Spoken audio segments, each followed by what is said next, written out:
everyone, welcome to the RPGeeks. We are here tonight playing Dungeons & Dragons and Science. Welcome everyone. This is our actual play campaign set in the future sci-fi world of Braxigantu. And if you stick around after the adventures, we will be delving into some of the science behind the worlds. Right? I would just say it. I dropped a dice. Such commitment to the dice. What did you roll? It was a D20. What did you roll? I don't know. I was too busy. Nat 1 on dexterity. Smashed my head on as I came back up. Oh, darling. I was saying something about what we do, science. We talk about the science later. That's in the DnDebrief section. That is coming up after the main show. Unless we have a chat of opportunity, which has been known to happen. Let's not make it more confusing than it already is. Also, more singing should happen. Yeah, I could get on board. That was nice. I like that. More singing. We should always sing when we have we should have a chat of opportunity jingle and a DnDebrief jingle. Oh, we do our best brainstorming during our intros. This is fantastic, guys. Right, I'm going to introduce myself. My name is Shamini. Hi there. I'm a science communicator, and I am playing mysterious sorcerer Tenebris. Simon. Hello, I am Simon. I use he, him pronouns, and I am playing the. For some reason, I was about to introduce Bates's character. I don't know why.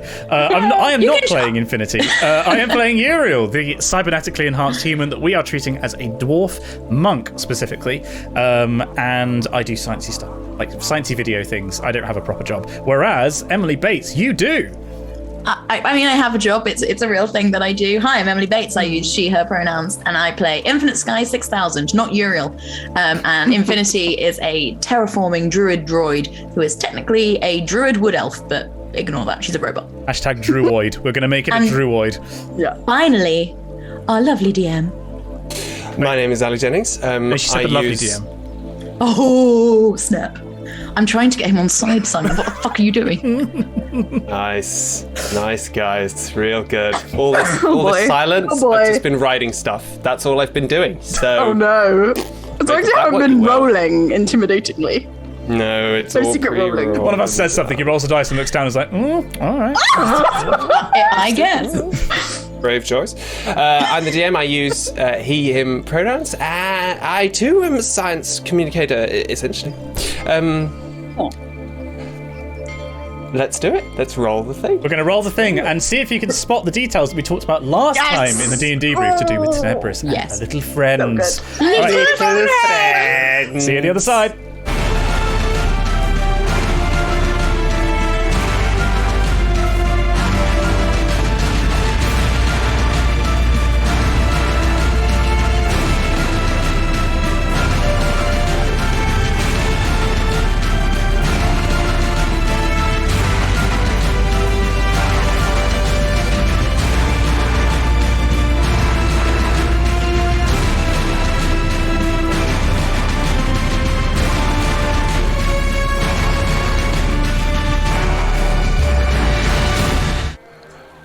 So, where were we?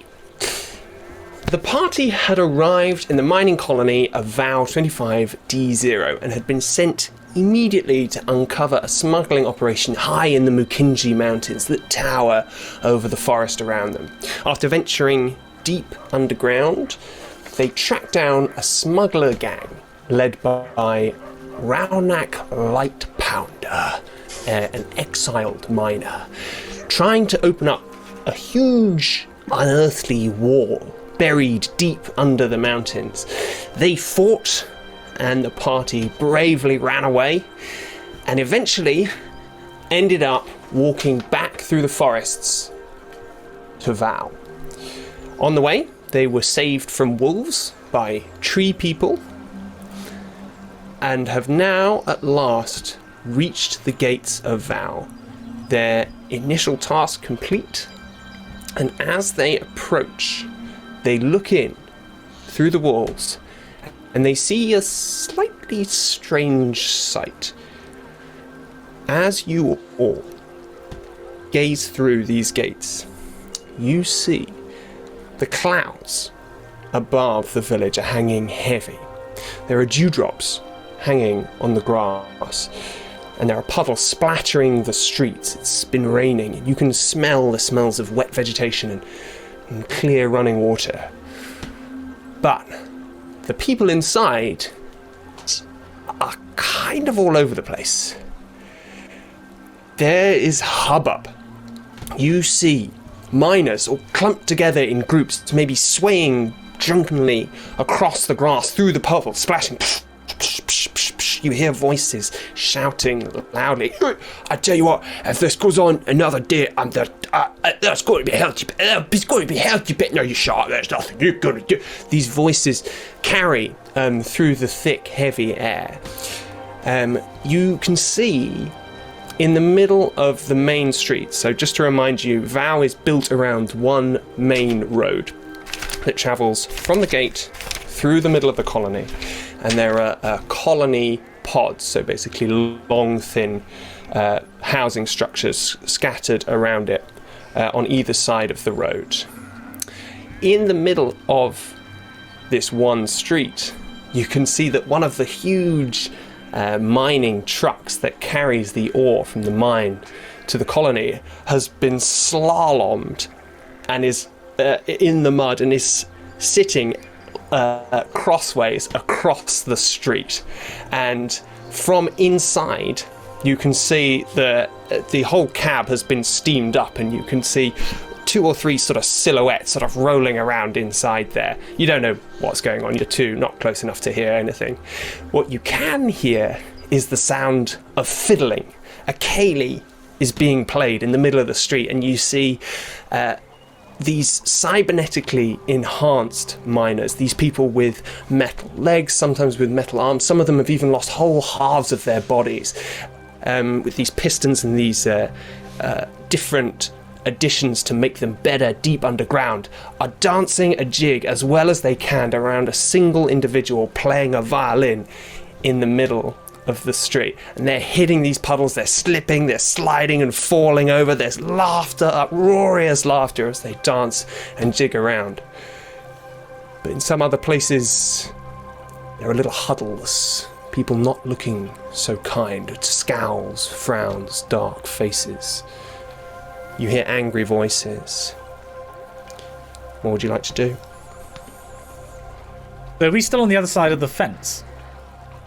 So the wall that surrounds Val is made of all bits of patchwork metal and plates, so you couldn't see through it.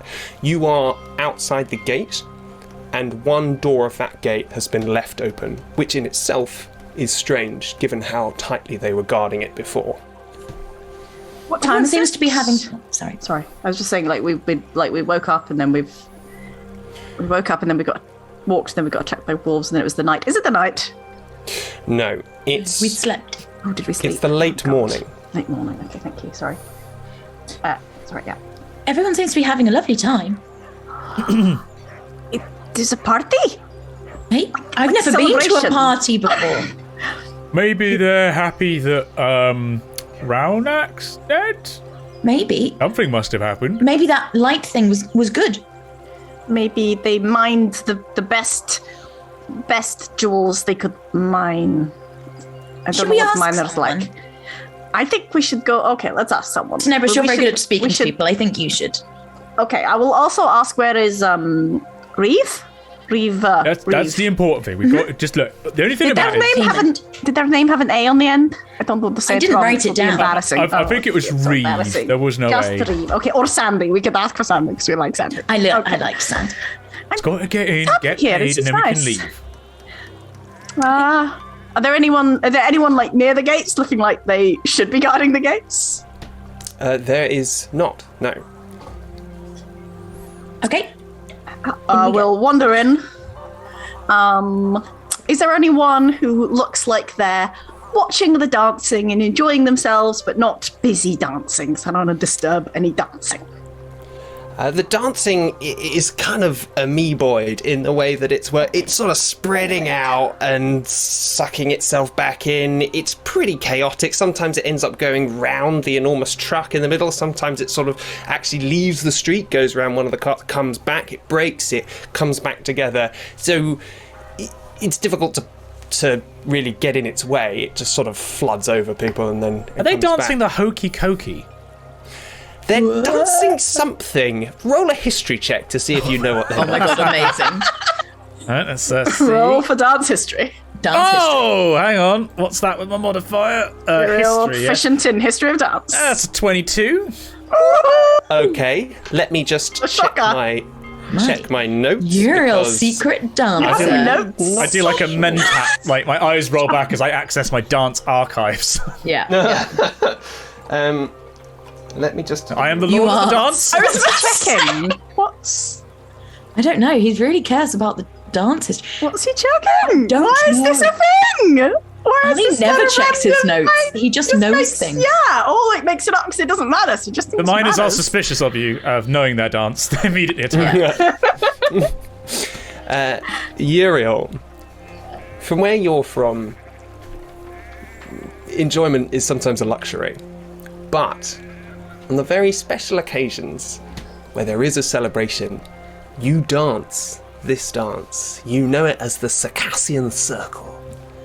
An old Cayley, passed down through generations. No one really knows where it's from, but it's likely that it was brought with the first colonizers and has remained in some form throughout the whole time here on Brexiganta.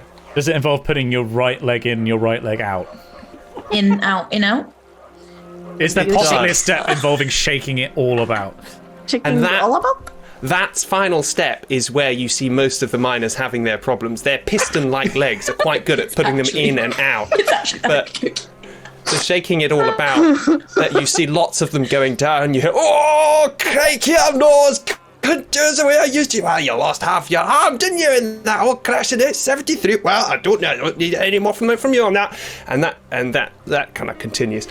As you're looking around, searching for someone who's maybe just sitting on the side enjoying the ambience, you see a figure break through the circle of people and walking straight towards you all with purpose. Oh, Do we know the figure?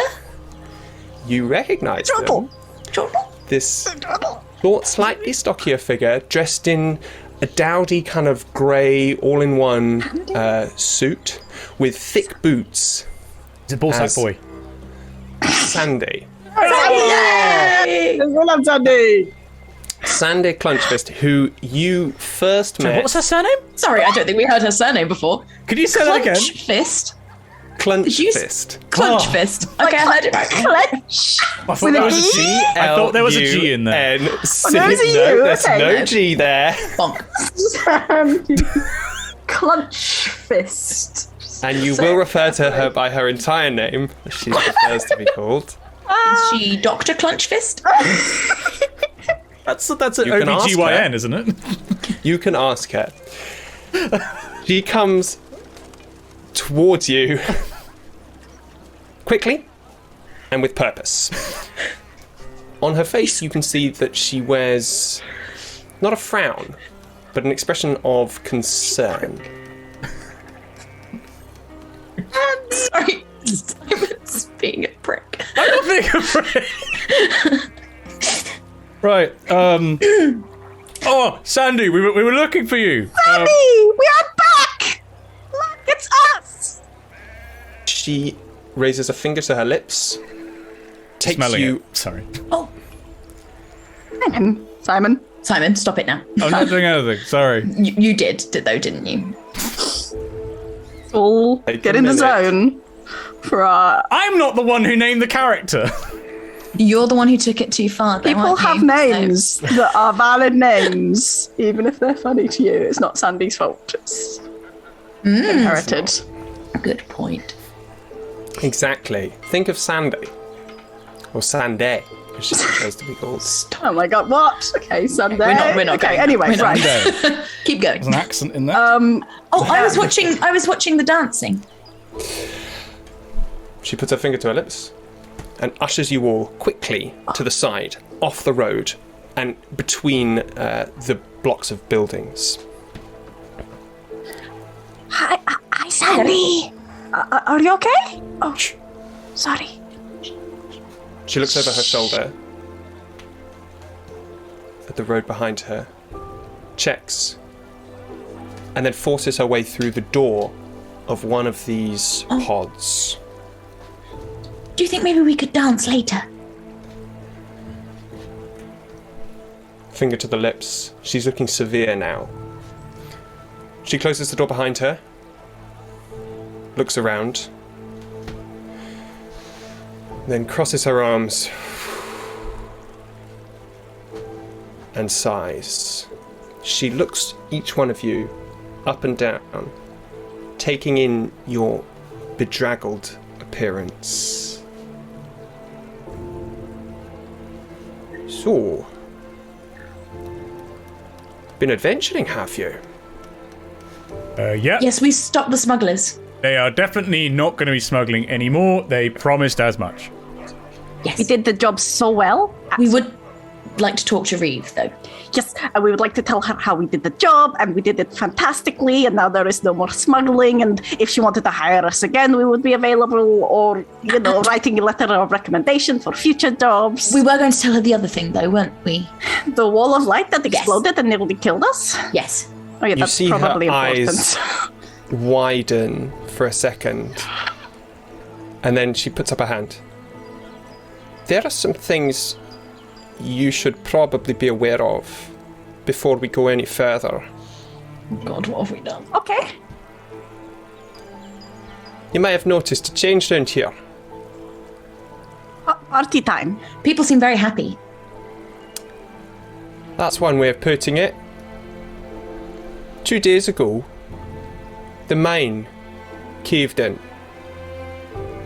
Lots of tunnels lost. Happened at night, so no one was injured. Lots of the electronics were blown out as well. I happen to know that because I'm close to Reeve, but that's not commonly known. That's maybe a day or so after you three were seen on camera going into the mine, but never coming out. Well, we did, but we just didn't come out that way. We were left via the water exit. There's a river that goes underground, and we left via that. Clearly we came out because we're here now. We couldn't still be in the know. mine and be here now. We didn't realize the mining operation was caved in. That sounds really bad for your mining. It must be what Raunak was doing with the wall. Yeah, we might know why that was. I cannot wait to hear about this wall and about Raunak. But just so you're aware, before you attempt to regain your spoils from Reeve, you should know she's under very serious pressure. Oh. From who? The company have taken a dim line of this cave-in. They're looking for a scapegoat, and currently that's her. But it could be someone else, if you catch my drift. Oh no. The drift is because people saw us going in, then they'll say it was our fault. That was the drift. It was Raunak's fault. Yeah, just blame Raunak. It was his fault. Yeah, but you know what? Maybe we don't need to tell Reeve. Maybe we just say, okay, bye, and then we just go away and just let things be, because, things happened. People are very stressed. They lost their mine, which is a big deal for miners. Then you two won't get paid. Not necessarily. Maybe it is okay if we don't get paid by Reeve in monies. What would we get paid in? Nebris is doing weird looks. Something else. Well, Let me ask you a question. Yeah. A couple of things strange things have happened on top of this. A cave-in, that could maybe be explained. The electronic blowout, that's harder. But what I have noticed from other sources is that Raunak's shipments have been mysteriously halted. Oh, that was he's us. dead. Yeah, we stopped the smuggling. We didn't kill him though. The wall of light definitely killed him. Yes. But on top of that, do you know how long it takes management to send out even one engineer to a cave-in? I'll tell you, it takes roughly 1 month. Oh, That's a long time. I have never seen this many of management engineers out the door and up the hill so fast. That makes me wonder. what does it make you wonder? It makes me wonder what Raunak was doing. We will try to help tell you, but we didn't really ask many questions. So we only saw, but we didn't really understand. But we will absolutely tell you. And then if you can just, tell management engineers it was not us, and then we will just leave quietly, I think, and then no one will be mad at us. Tenebris, you sound very suspicious. It wasn't us. Well, I know it wasn't us. But what if Reeve wants to say it was us so that Reeve doesn't get in trouble? Because Reeve's Well, then otherwise that would Reeve will be- get in trouble. But then Reeve will be blaming you, and that would be a lie. She doesn't Perhaps know it's a lie. you start by telling me what it was that Raunak was smuggling. We didn't figure it out. Oh, no, we have the artifact. No, we Yeah, don't. but that wasn't... Or do we? Do we not? We have that still. Did you take it? No. Did we give it to Well, a I fish definitely person? don't No, we know. gave it to a fish person. We Did gave- we? Oh, they turned You- it into like an iPad or something. No, they just cleaned it. Hang on. It had the cool rock underneath, right? Wait a They minute. swapped it. Oh my God, No, no. they just kept it because... No. I don't think they did. No, we they give gave them it the back. artifact. They turn Yeah. it into something. They etch language into it. A smooth Yeah. metal cap. So they must have given it back to us. I'm They sure don't they hang gave it it back. around their neck because that was their whole thing about collecting. I'm 90% convinced we still have it. Yeah, I'm pretty sure we still have it. I don't know which one of us does. You guys still have that artifact, and what they did was they chipped some of the crystals off it to reveal a smooth surface underneath with writing on it. Smooth matte metal inside. Wait, was the writing already on it? Yeah. Yeah. We don't know because they chipped crystals off, so it could have been, right? No. It was all there before. They didn't spend long. They just sort of cleaned it up and gave it back. Right. But the writing could have been there under the crystals the whole time. Yeah, that's what I mean. Yeah. Yeah. Oh, well, I got this thing in my probe that I just remembered. They were looking for things like this. Well, not exactly like this. This one was actually carved for us, by a fish person. Bit of a long story. But this material was what they were looking for. And we think... Is it? How do you know that? Well, don't that's know what that. he was interested in. Is it?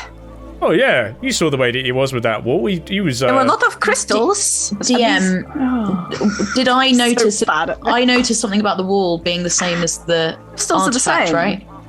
The crystals in the cave. The crystals on the artifact are the same, or were the same as the crystals that you saw in the cave, yes.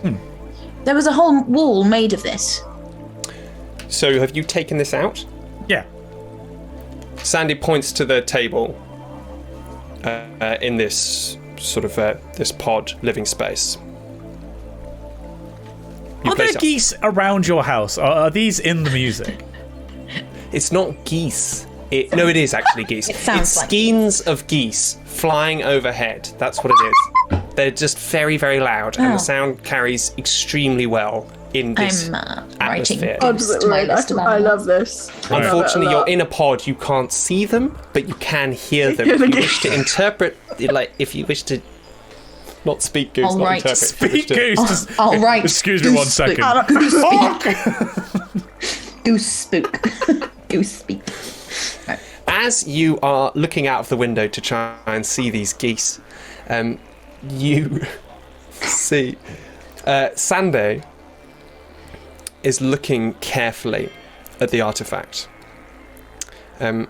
She looks at it from all sides, moves in closer to it, but she doesn't touch it. After a minute of just examining it, she stands up and she looks at you all again, and there's a slight change to the way she holds herself. She's a little bit more open. Her eyes are a little bit less tight. She's slightly more trusting of you, and in fact, she almost looks curious. Now, there's a funny thing about Raunak. He was ever a two-bit thug, could never pull off anything. And yet, he had protection from some powerful people. It You was know- magic. Magic. There was a magic lady. Would She's we dead too. call it magic in this universe? It seemed like magic. Good. Yeah. Well, metaphorically, because I didn't understand what was happening. But like, I suppose the counter argument is like, the people several hundred years ago, we still refer to magic, and we use stuff that to them would look like magic. Like, the concept of magic isn't negated by technology. No, So I think it's fine. it may have seemed like magic to you, but I'm sure there's some logical explanation for it. RPGeeks, D&D. Now, I happen to belong to a group of people who would be very interested in knowing more about what Raunak was doing and who was protecting him, and whether that's linked to the fact that the company have sent up these engineers so very, very fast. And not only that, they seem to be not allowing our people back in until they've done with their observations. You may have noticed a slightly febrile atmosphere. The dancing, I enjoyed it. Why are people happy if they're out of a job? Because they're drunk. Oh, Oh, checks out. that makes more sense now. Maybe we should try drinking again.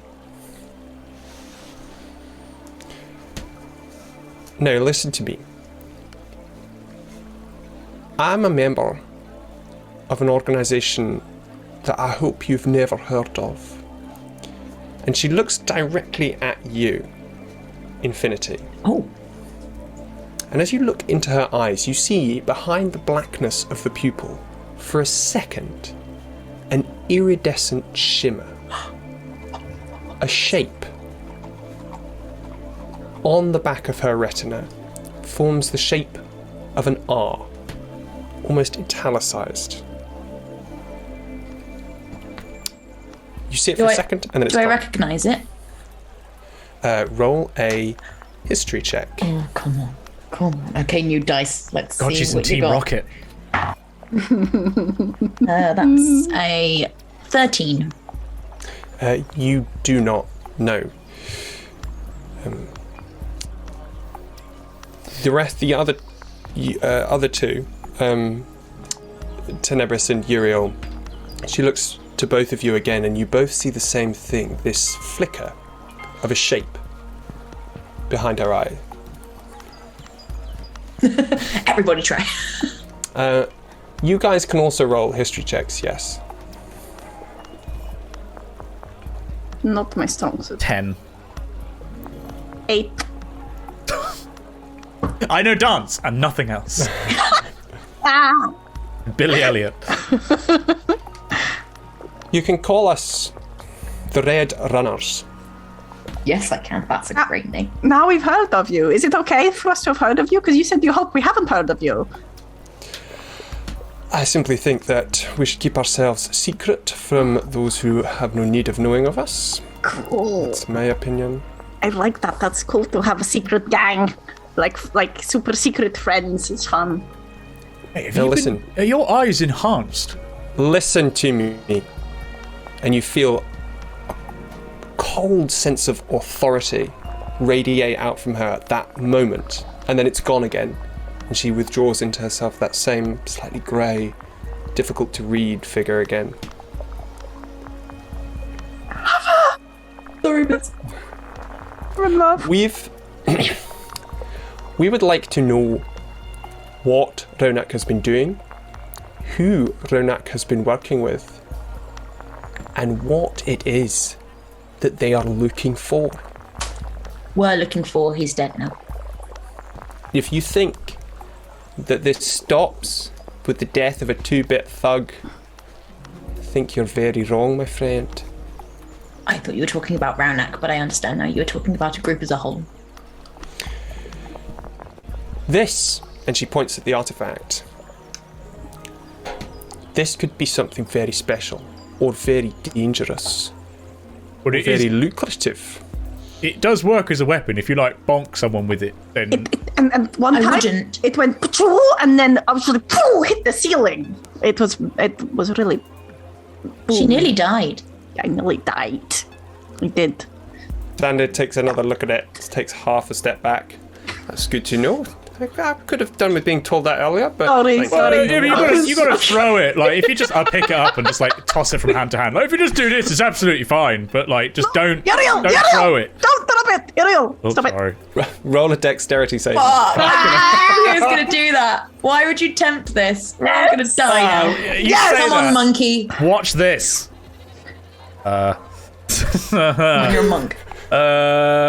That's a 20, synthetic 20. Okay, yeah, we're fine. That's enough. You juggle it for a second, it slips out of your hand, you catch it just by your knee. And you look up and everybody's completely silent. Kind of, I got you there. Uriel, maybe you should put it away now. Now, I would like to offer you a deal.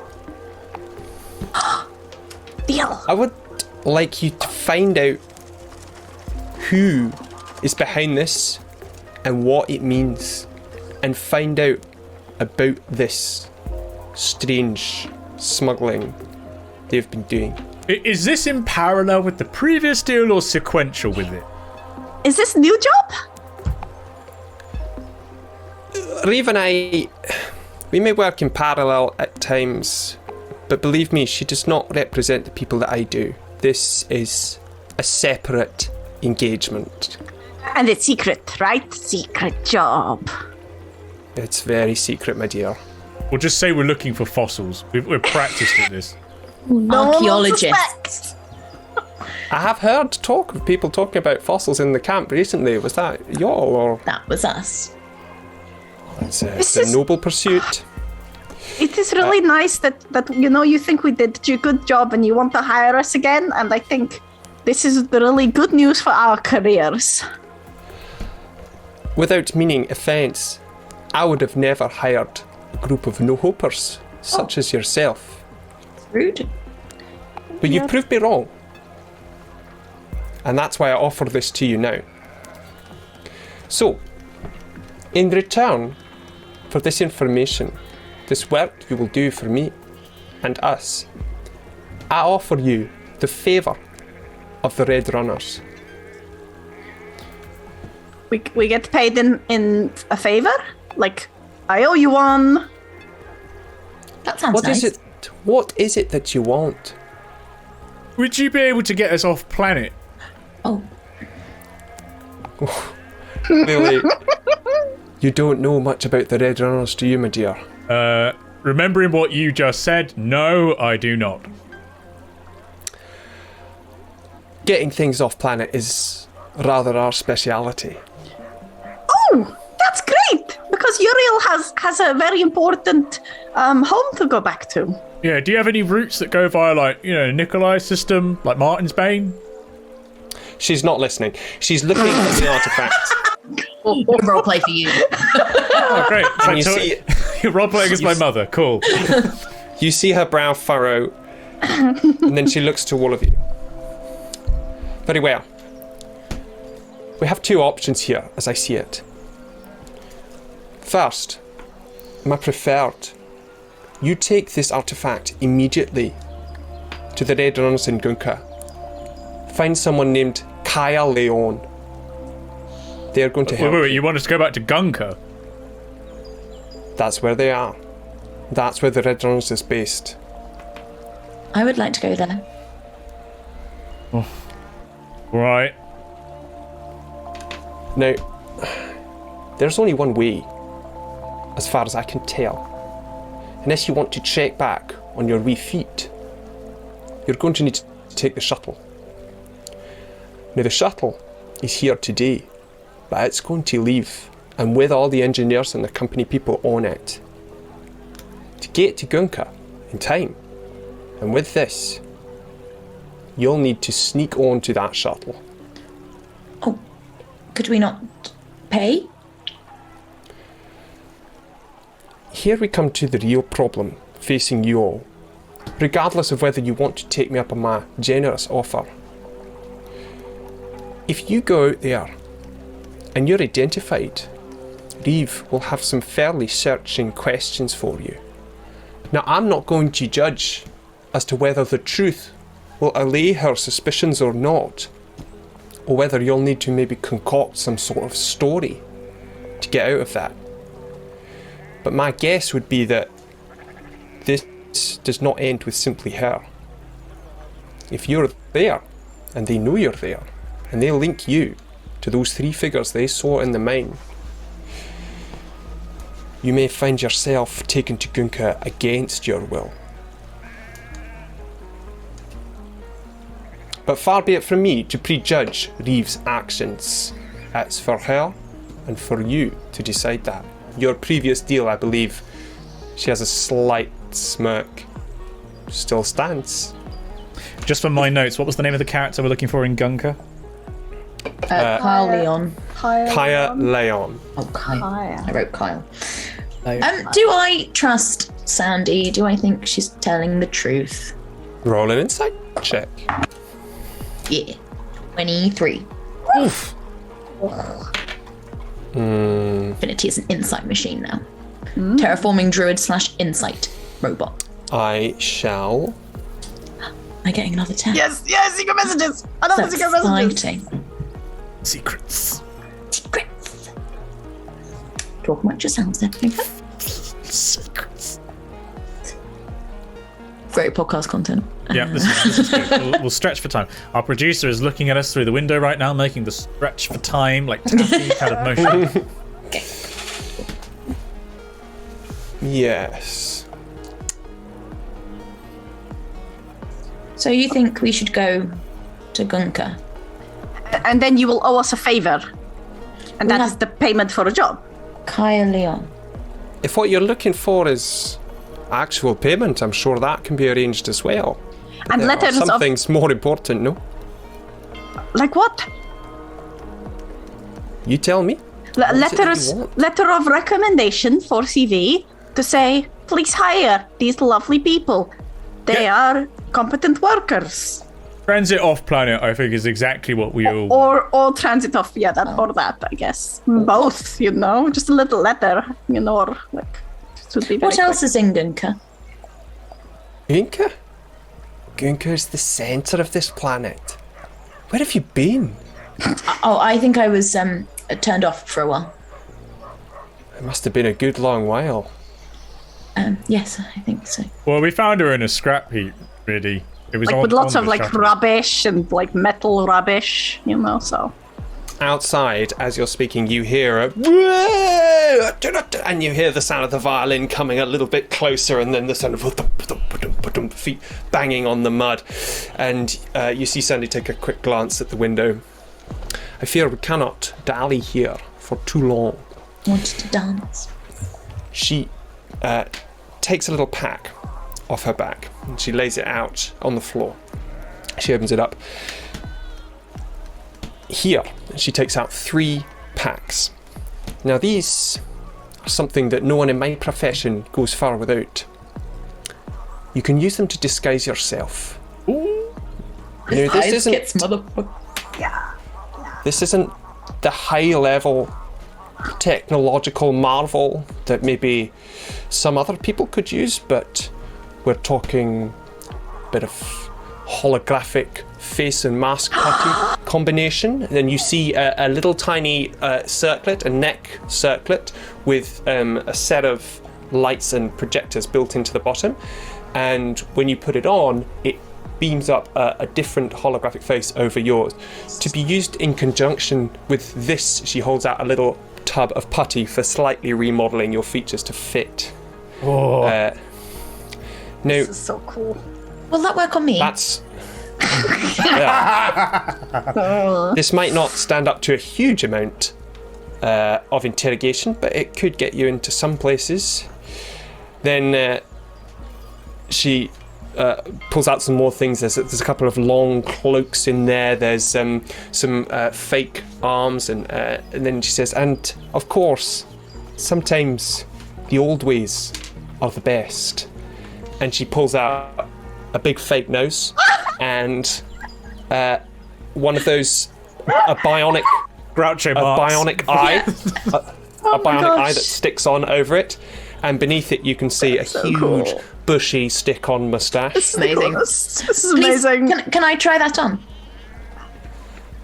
Absolutely, my dear. Infinity puts it on. Oh, this is the kind of cool stuff that secret organizations do. Do I look like a human now? Do they? No, Okay. no. Oh. Now, come here. Listen to me. I know this is fun. This is the fun bit, but now, if you can make it onto that shuttle, you can get back to Gunka, and maybe you can make it there without being detected, and you'll be able to make contact with the Red Runners there. That is what I would hope from you. But there's more. Now, I'm not one to deprive anyone of their fair winnings. You did your job. You earned your money. Reeve has that money in a safe in her office. I can give you the keys to that safe. But you should know, she'll be in there, and there'll be a guard as well. We don't need to. That seems like stealing, even like that. No, we don't need to. We may have, we found like a couple of things that maybe we can sell. Look down the mine, like odds and ends. So maybe we'll be okay. Fate has reminded us recently that we've been not very good in fights. Maybe we should avoid that.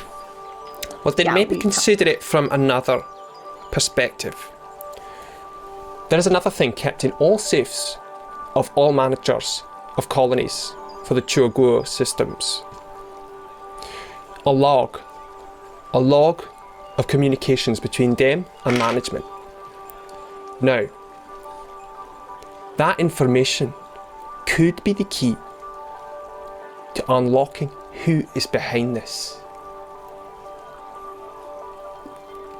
But what Do you if- not think we should go back to the mines? If they're all there at the moment. You could. I don't know what you'd be looking for there. If we were to go looking for the Red Runners in Gunka, what should we be on the lookout for? Can you tell us who we should be looking to meet up with? You'll need to go to the docks district. Once you're there, I'll give you a map. We can lead you to the RAF area. Then there's a series of things to look out for that should lead you to the door. But I think we're getting ahead of ourselves here. Are the docks by water? The docks, yes. I haven't seen the Can sea I- before. there are like multiple, like, okay, so there's like different jobs that you're saying. Like one job is just like take artifact to secret people in floating city, like that. We could do that job. Is the other job like find out everything that's going on and maybe steal communications log and uncover mystery? Is that like separate job, or do we have to do both? Consider them as part of the same job. What I want from you three is to uncover what Raunak was looking into and what this, she points at the artifact, means. Now I think there's going to be some evidence in that safe in Reeves' pod. So we can't just run away to Gunka now without finding out all the answers to all of the things. You can. I won't stop you. But it might be very detrimental to your overall success. You mean we won't get career progression if we do that? She shrugs. Ali, like, you can tell this is a well-built world because as soon as you mentioned about the floating city, I was just like, I need to have a look at the wiki for Gunka. As if this was like an established universe. Must know. If someone wants to make a Braxagantu I don't With all the things that we don't know about. there was one editor called Ali Jennings. Yeah. Of course, you could just not do it altogether. She has a kind of slightly disappointed look in her eye. If you don't think you're up to this particular... Oh, no. We're going to take you up on this. If you can get us off planet, then that is within our skill set. We can definitely take care of this. We just got to think about our vector to the solution. That's all. What happens if we get caught? You're caught. It depends how persuasive you are, I suppose, but should they find out that you were down there with Raunak when this all kicked off? But we were. She told us to. Riva was like, go find Raunak. So we did exactly what she said, and then... I believe that Reeve asked you to stop the source of the smuggling. That's correct. I would have been very surprised if Reeve had known about Raunak. In fact, who it was and who was responsible for this was known by almost no one. And that is partly why I'm so surprised that you come in here and start running your mouth about Raunak and all of this wall of light. Do you know how dangerous that is? We're just trying to tell the truth. I can see that. Maybe you should rethink your strategy. Okay, so in order to get the tickets off planet that Uriel would like to go and see his home again that he misses, we have to break into safe and then not get caught and then sneak onto shuttle with disguises, pretending to be someone else, and then go quickly to Gunka. It sounds kind of difficult, but I guess we could try that. Right. You would have told us this before, Ali, but what is Reeve's job in the colony? She's like freaking in charge, isn't Yeah, she? she's in charge, right? Like head of the mine. She's the foreman. And she is the point of contact for the company and the mining outpost. Also, the geese have landed and are now walking around the... Aren't enough sci-fi mining colony soundtracks, are there, Ali? It's just not okay. Wait, you said they're walking around? Infinity pokes her head out the window. Oh You see in front of you a gaggle of geese headed by a proud-looking mother goose with three little goslings walking behind her. They're all dancing as her well. neck all stuck out. Added to the wild shape list. I can be a goose now. Although they have a flying speed, so I can't technically yet. Anyway. Could be a goose with clipped wings. Oh, sad. When you wild shape, do you become the size of the animal? Or could you take a goose, take its form, but then become human-sized? In D&D, yes, I do.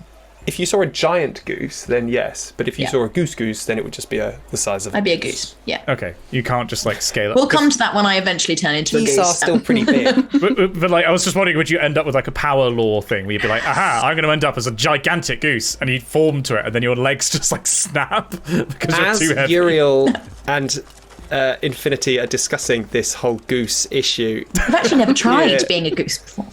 you hear a soft dank, dank, dank, and Sandy is tapping her foot on the floor.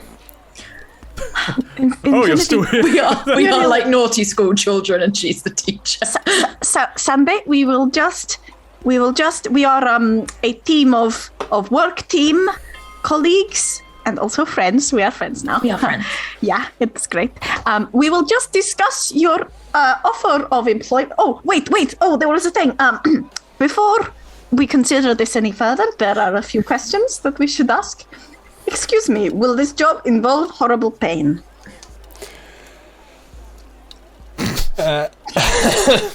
We all just smile. Is this based on a previous job interview experience? Yeah. This is what this is what Tenebris decided she was going to do. Was check whether all jobs. Just the plan, yeah. Sunday thinks for a second. Perhaps. Oh no. That's not a definite. Tenebris. Well, I know, but the whole point was to not have the horrible pain. What is the name of the company that runs the mine so we know what to avoid? Good question. Chugu Systems. How do you spell that? Can Ali say it without the accent? So CHUO-GUO Systems. Chugu Systems. Chuagur Systems. Okay. Okay. Systems. Okay. We will just discuss. Okay. Are we having a huddle? I'm still wearing the glasses with the 5 mustache. feet. Clear. It's very a tiny pod, like having a huddle 5 feet from something. So you've been standing in what is essentially the kind of the eating areas. There's a little table on which the artifact is sitting. There's a tiny sort of fridge and a one surface there, and then about 5 feet behind you is a little tiny bed, quite short, and then it's a double bunk bed above it. So you've got about 5 feet of space to go back, and then you could go into the lower bunk and then all huddle in there. Can we? Oh, Come on, everyone. Let us Get huddle. into a bunk. Right. Okay. We'll do the little close to the. This is very nice. Yes. Okay. Now this is a very nice job offer. Is it because they won't offer to pay you any money? Yeah, but you're going to give us what we ultimately want. I was going to take the money, use that, get a ticket off of this planet. Uriel wants to get away, and that is very, very expensive. It sounds very dangerous. Yes, and it sounds like it might involve horrible pain. We'd have to break into Reeve, and she gave us that first job. Also, but if we say no, then Sandy will take the very nice disguise that you're wearing, Infinity. Do you like again? It is very nice. Thank you. But then people will see us and try and arrest us for, mine tampering. I don't know. And then we won't be able to get away. Well, what We'll do whatever you two want. The alternative is we've got to somehow scrape together enough money to get off of this block. We don't know how long that's going to take. I've got to get back. Why do you hate it here so much? Well, it's not that I hate it so much. I'm more kind of indifferent to it. It's all a bit weird and different and biological, but I kind of just got to get back to where I came from. I've got to report back. Uriel, Infinity made the biological bits. No, we don't know that. We don't know that, Tenebris. I might not have done it. Well, I know, but it seems rude to say that you don't like them when you're standing there. Yeah, but you made them. She's not biological. You're not biological. Well, okay. Look, I don't think there's going to be a better offer on the table than this. Yes, it's going to be dangerous, and yes, there might be pain, but we've been pretty good so far. I think we could maybe make this work. Have we? I mean, we achieved our ultimate objective. That's true, but it's true we did. What if we only did the half of the job that involved, not breaking into a safe, but just running off onto a shuttle? I like the running away part, Right, so I quite like the running away part. Do we want to break into this? I'm not sure. It's going to make our job more difficult in the future. Does anybody have a plan about how we could possibly get into the room and get Reeve away, cause a distraction or something? I could be a rat. Could you? In an informant kind of sense. No, like a little rat. Do we know that she's scared of rats? No, I just thought I could get in without her noticing. I've seen a real one, you see, so it should be quite good. Okay. Okay, but okay. Okay. You know how I was a panther? We haven't really spoken about this. Which is strange. We haven't. You can transform into lots of different things, not just panthers. Yes, certain things. If I've seen them, so I could be a goose now. Did you see the geese outside? No. Oh, wonderful. Okay. So, but that's all as far as I've got really. Is I could be a rat. Okay. Reeve, come out here. She opens door.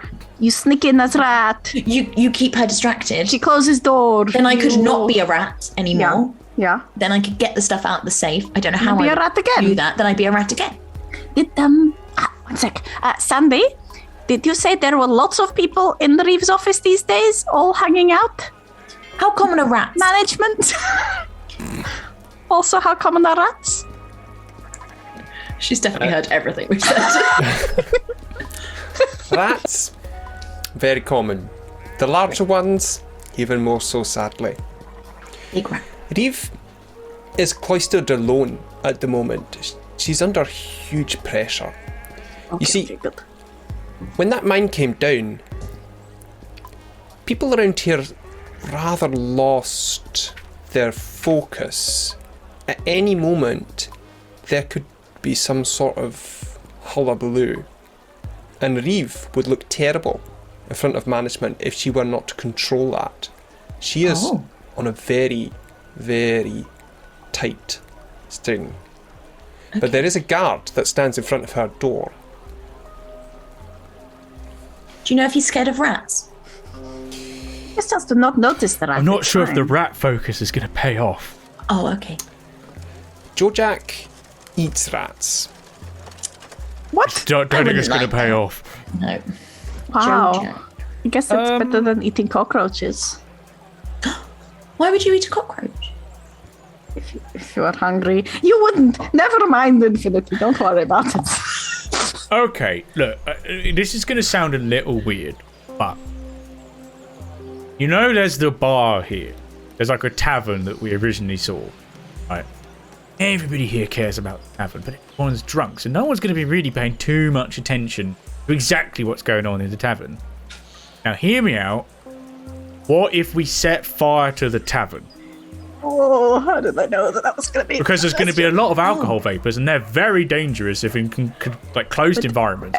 But there might be people in the tavern, Uriel. Yeah, I'm aware of that. So when we do remember? it, what we could then do is use that as a distraction, and the bodyguard runs out along with Reeve to, quell the mess, because it's like, oh, look at me, I'm in charge, I've got to make sure that nothing's going wrong. And then one of us sneaks in and unlocks the safe and takes the stuff out. You know how I was asking about the horrific pain, Uriel? I wanted to be very specific that it is not just the experience of horrific pain, it is also the causing of horrific pain that I am trying to avoid. That is, for me, that is quite an important component of job satisfaction. It's natural selection. If they're going to be in there and it's going to burn down, then they'll get out if they're meant to get out. Since we've entered full plotting, Yeah, sorry. Sure. I just We're want all to hunched add. over in a bunk bed at this point. Yeah. I just want to add some details about Val that you were not aware of yet because they've not come up, right? And I'm going to do that, but let's just take 2 minutes and we'll come back after that and I will tell you more. Right. So, let me describe Val in a little bit more detail.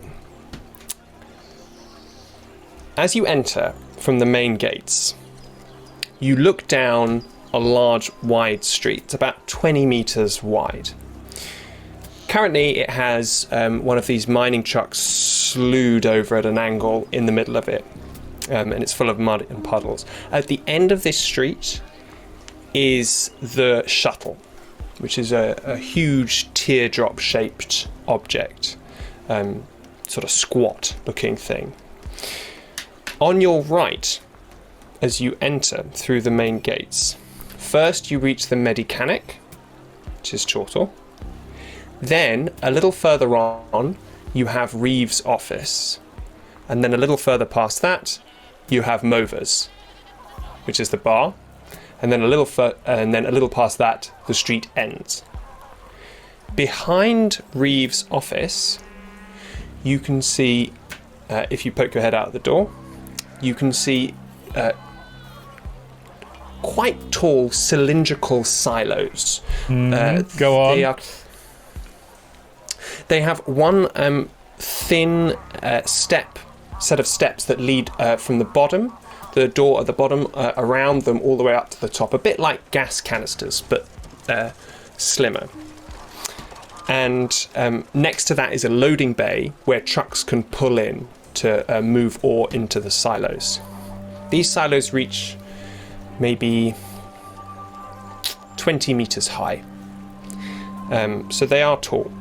On the opposite side of the road from Reeve is a large warehouse and with a very wide door. And that warehouse is the chop shop. You've seen that these vehicles get parked inside when they need repairs. So you've walked past it and there have been vehicles inside. Or a vehicle. It can fit one vehicle. So that's the layout of the space. Where did the geese go? I think I heard a sheep earlier as well. It's the town crier from last episode as well. I think I can hear. Yeah. That's just the sound of someone banging something in the chop shop, which you're actually quite close to. Oh, yes. Good, well done, very nice. So the bar is on the same side of the street as Reeve, but it's not directly next to it. No. Okay. And the silos are directly behind Reeve? Yeah, Reeve's office, basically, Reeve's office is next to the street. Behind Reeve's office are these silos, so there's 4 of them. Is Sanday still with us? Yes. Sanday. Emily Sunday? What? Sanday, what's in those silos? The ore. Oh. The shuttle's not here every day. It comes only on 10th day. We store the ore there for it to be transported out then. Okay. Should we break one?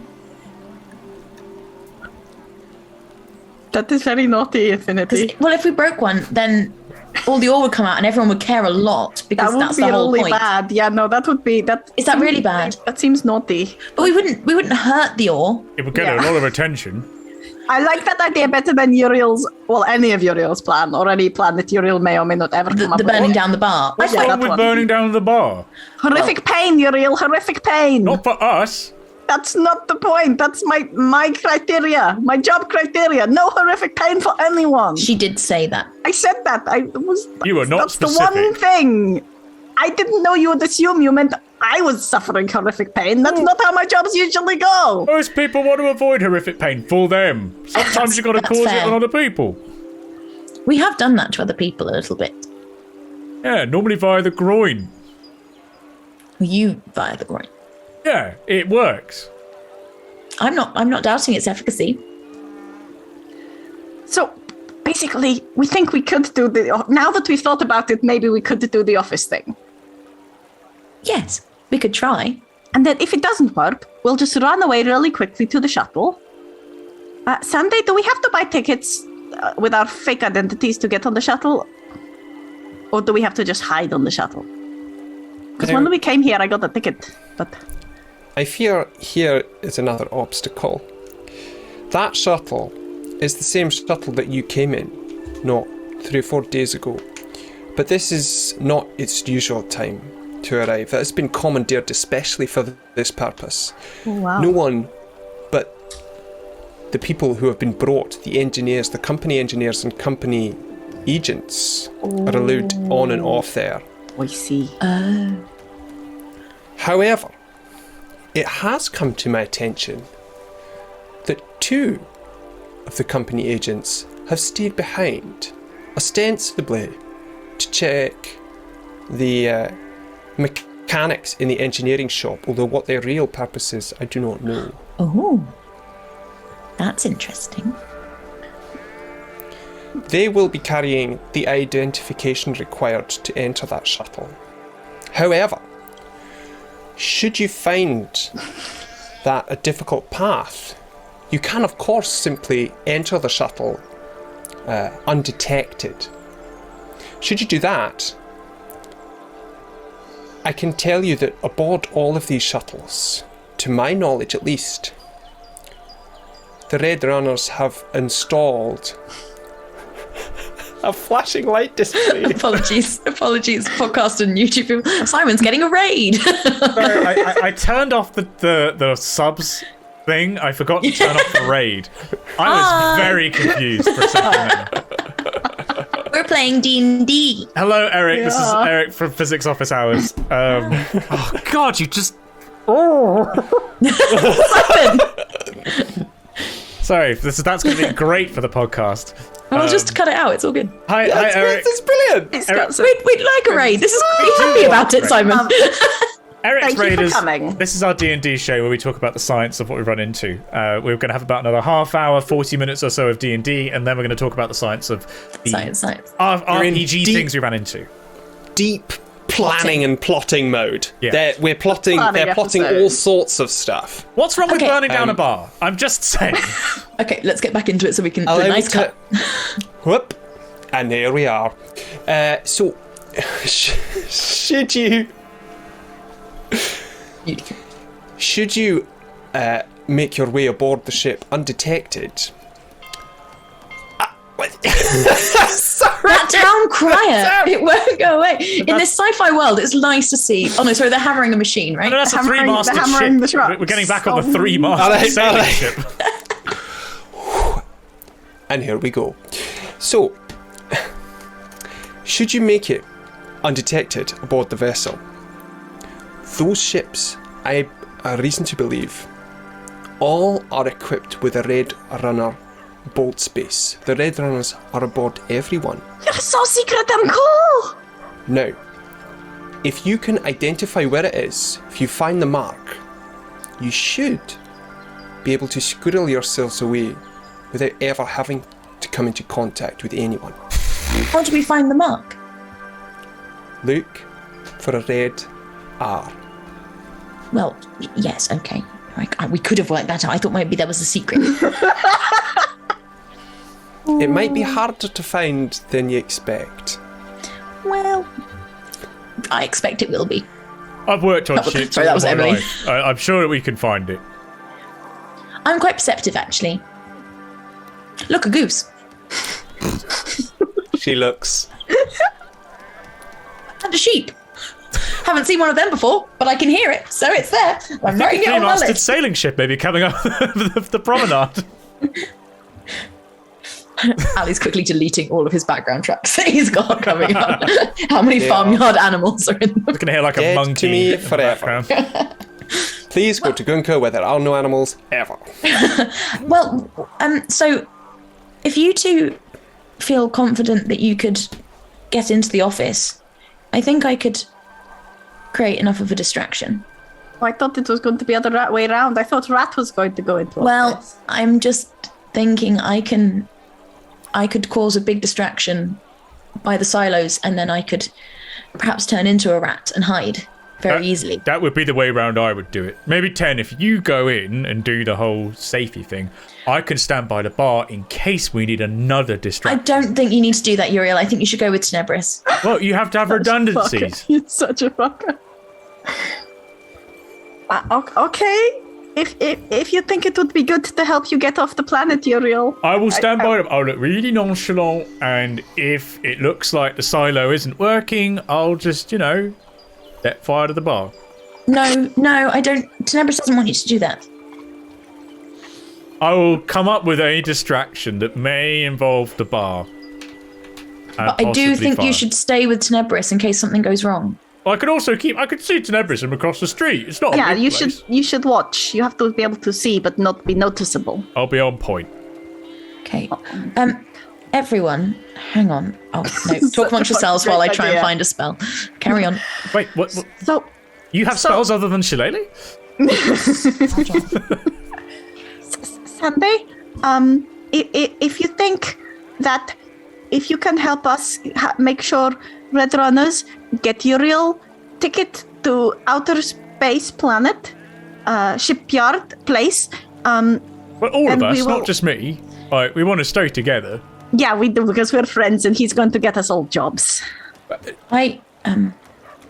Yes, we're friends. But we will see because we might have to take some animals with us for infinity. But anyway, we will work that out. But if you can do that for us, which is very important, then we can do sneaky, all of the things that you ask. Hopefully, maybe. Does that go for all of you? Yeah, I think that's the consensus. Whatever they do, I'll do. Then we have a deal. She holds out her hand. Oh, this is a much scarier job than last job. Okay. I'll also go As- in to try and shake the hand at the same time. Oh, okay. I'll put my hand on top and we end up doing one of those hand stack Yeah. things. Okay. No, lots of hands. Okay. All the hands And teeth. stack onto her. You and Team and Infinity and Uriel, you both fly your hands off. But Tenebris, your hand is still held in the grip of Sunday. You can feel the calluses on her hands. You feel roughness and some knobbles where almost as though the bones have been broken and reset. It's a hand that's seen a lot. All that clunch fisting. I said clunch! You did. It's her surname. I said it very carefully. I appreciated that. She holds you there and she looks you up from your feet all the way up to the top of your head and then straight into your eyes. And Tenebris, you see for a second the flash of that iridescent R behind her pupils on the retina. And then she releases the hand. Team. Well, I must be off. Should you need me, you better ask me now, because you won't see me again. You're so secret. Very cool. Wait a sec. What if? Okay, just hypothetically.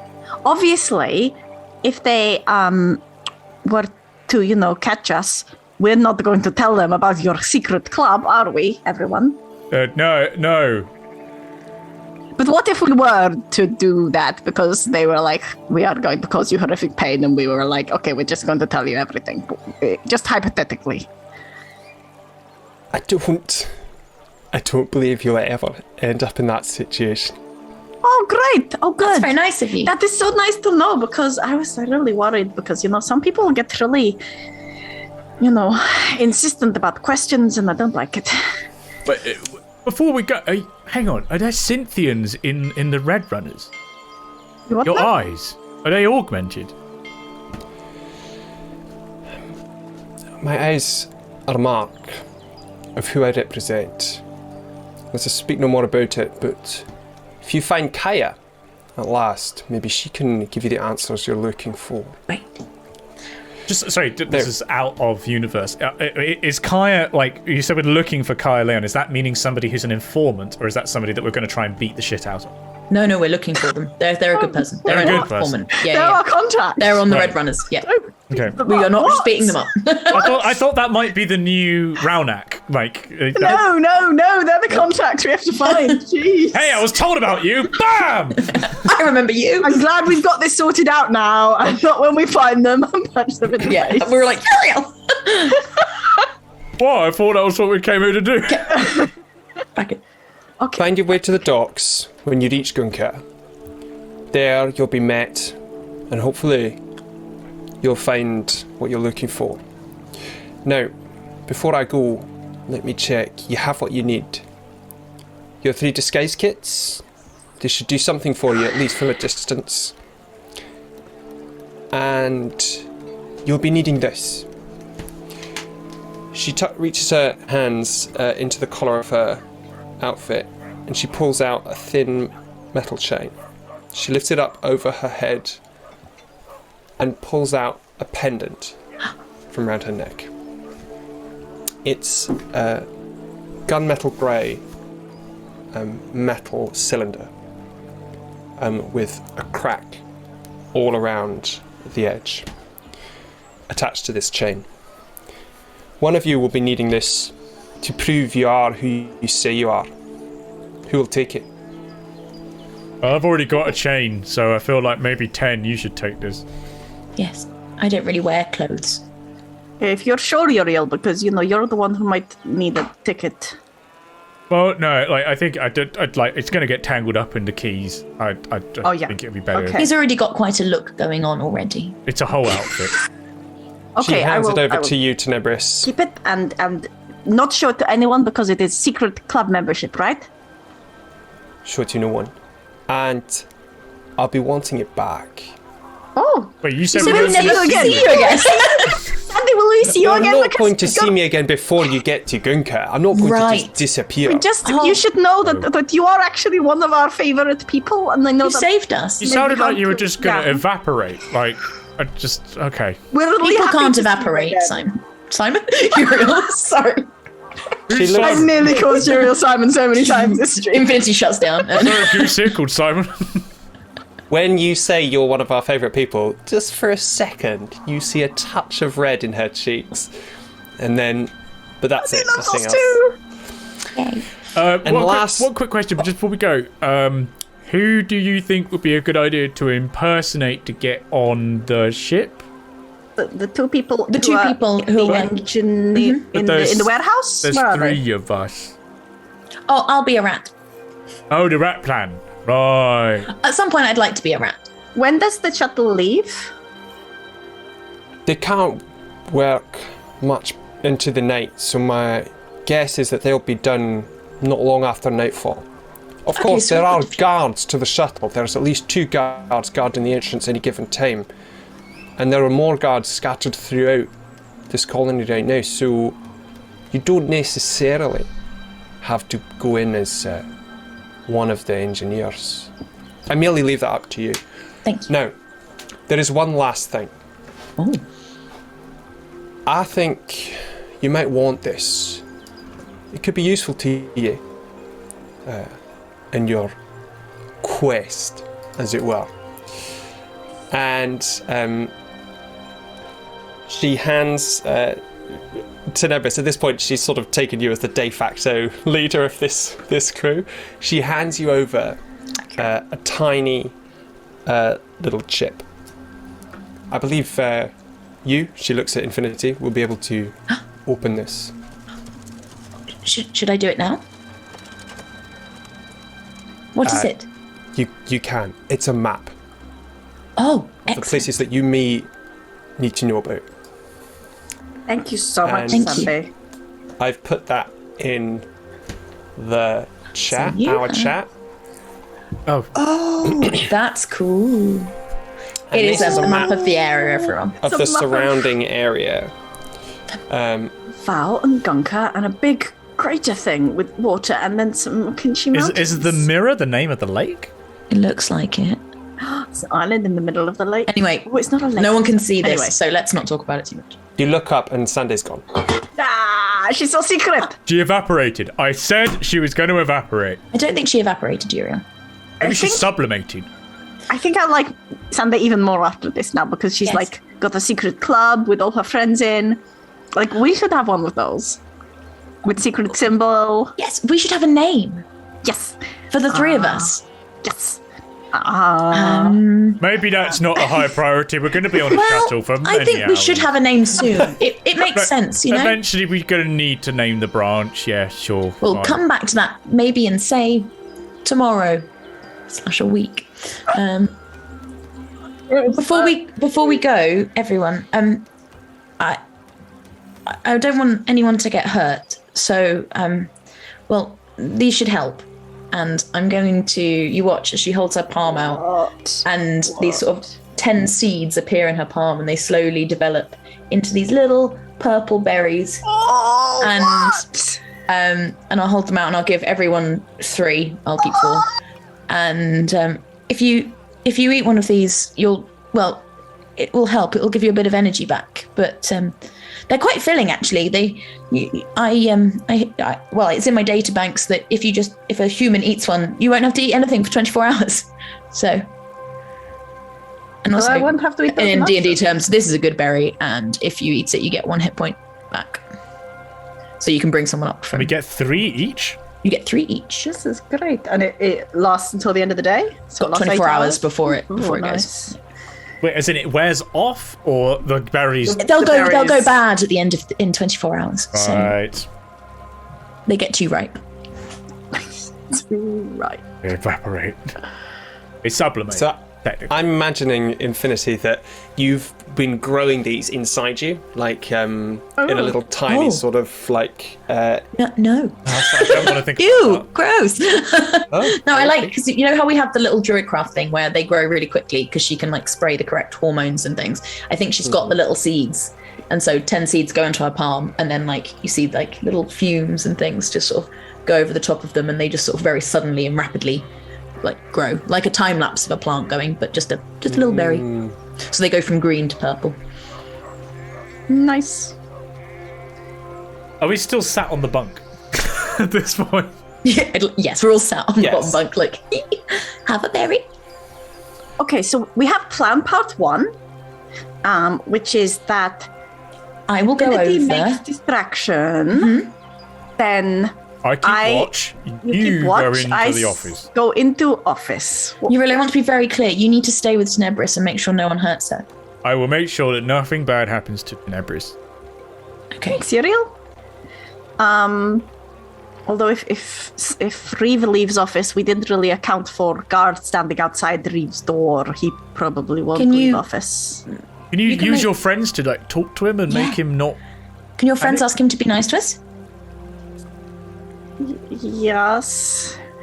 I could go into his brain and make him really happy about us, but then afterwards people tend to get cross when you do that. They don't like it.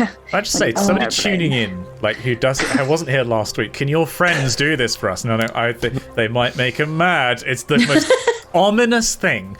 Yeah. It is pretty ominous.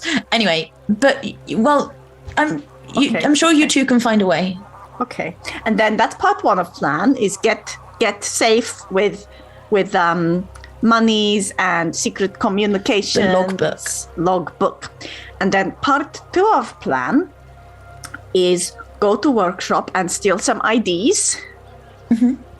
Maybe we need plan point 1 sub point A where we all meet up again afterwards. I'll come to Reeves. I'll find you. No, we want to get as far away from Reeves. Bad place to be. Behind warehouse. We will meet behind the warehouse. Workshop.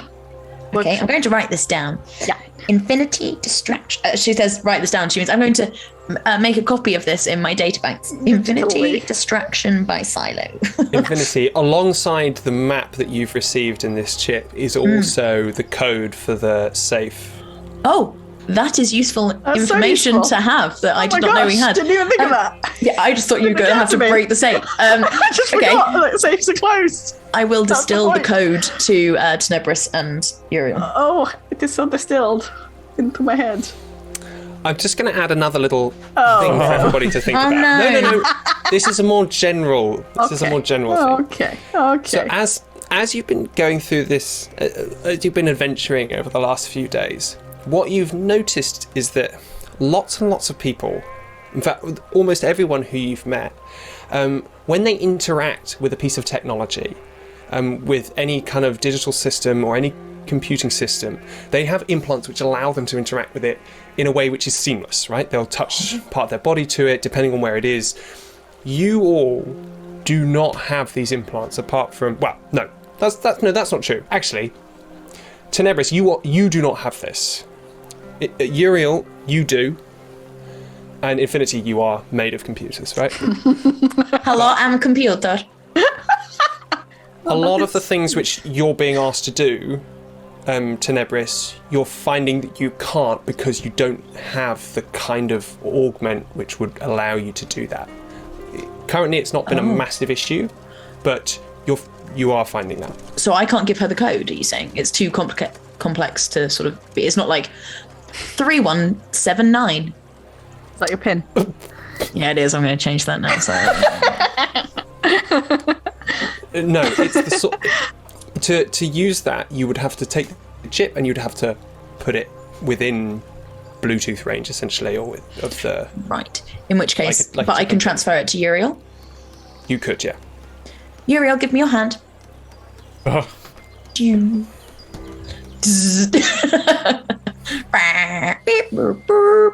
There you go. Right, so am I going to have to go in now? Yes. Right, all right, 10, change of plans. I'm going to go in and do the code. I will. Maybe you keep the guard distracted and just talk to him. To be clear, Tenebris could do it if she had the chip. But because she doesn't have the interface for it. Well, you have the chip, Uriel knows it, and I know it, so now we all know it. We all have access, if needs be. Okay. Right. Right. Okay. And then we meet behind the at the warehouse workshop. and we'll Yeah. make a new plan depending on how that plan goes. Okay. I guess we might. Yeah, we don't know how much time we'll have. We might have loads of time. Okay. Right. We should try and be swift about it though, because you know. Should I take these off, do you think? She points to the glasses and the comedy mustache and nose. Yes, I think quite like them. It doesn't really go with Well, You- I'm just thinking I do stand out quite a lot with the screens and the robotness. I don't think that's really helping the fake You nose. can wear my jacket if you like. Oh, would you mind? I will absolutely put Tenebris's jacket on. Infinity in a leather jacket. Okay, I'm That's- cold now. But still with the nose and the eyes. Cold now. Just to be very clear. The Okay. glasses are still on. You work your way through the bits of the disguise kit. You find there are replacement trousers as well that you can pull on. There's basically like- the is there a cloak? kit.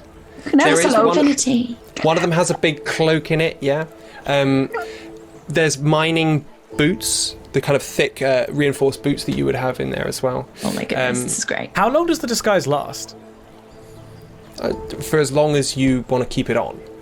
Do we It's- want to describe ourselves, disguise ourselves? I think that's a good idea. Before we go, yeah, okay. Yeah. But we don't know what the engineers look like yet. So I'll wear this cool jacket and these glasses with this nose so I look like a human. Unless anyone thinks that's a bad idea. sure. Infinity thinks it's a great idea. I mean, is there a better option? Can I look through the disguise kit for an option that might be better for disguising? Infinity? There is putty that you can use to cover your screens, right? So that would look like flesh. It's gonna look like Odo from From- Deep Space Nine. Oh, Yes. Okay. Ooh. It's meant to be used in conjunction with this holographic face projector, so that Okay. it's not just like a sort of putty mask. There do. is some Good idea. Also yeah, I should have use a very big antenna coming off the back of my head. a hat. Is there There's a big- is there yes, a big there's hat? a big hat. There's definitely a big hat. You sort of scrounge through until you get to the bottom, and you see a sort of circular disc. You pull it up, and it goes pop, and out, and it's an expanding top hat. Yep. Yes. Okay, so we've got the fake glasses and nose, the top hat, and the leather jacket. Yes. I can hear Cass drawing. And are you wearing the mining trousers and mining reinforced boots as well? Yeah, I'm going to go with yes. I think Infinity's very excited to play dress up. It's a powerful look. Yeah.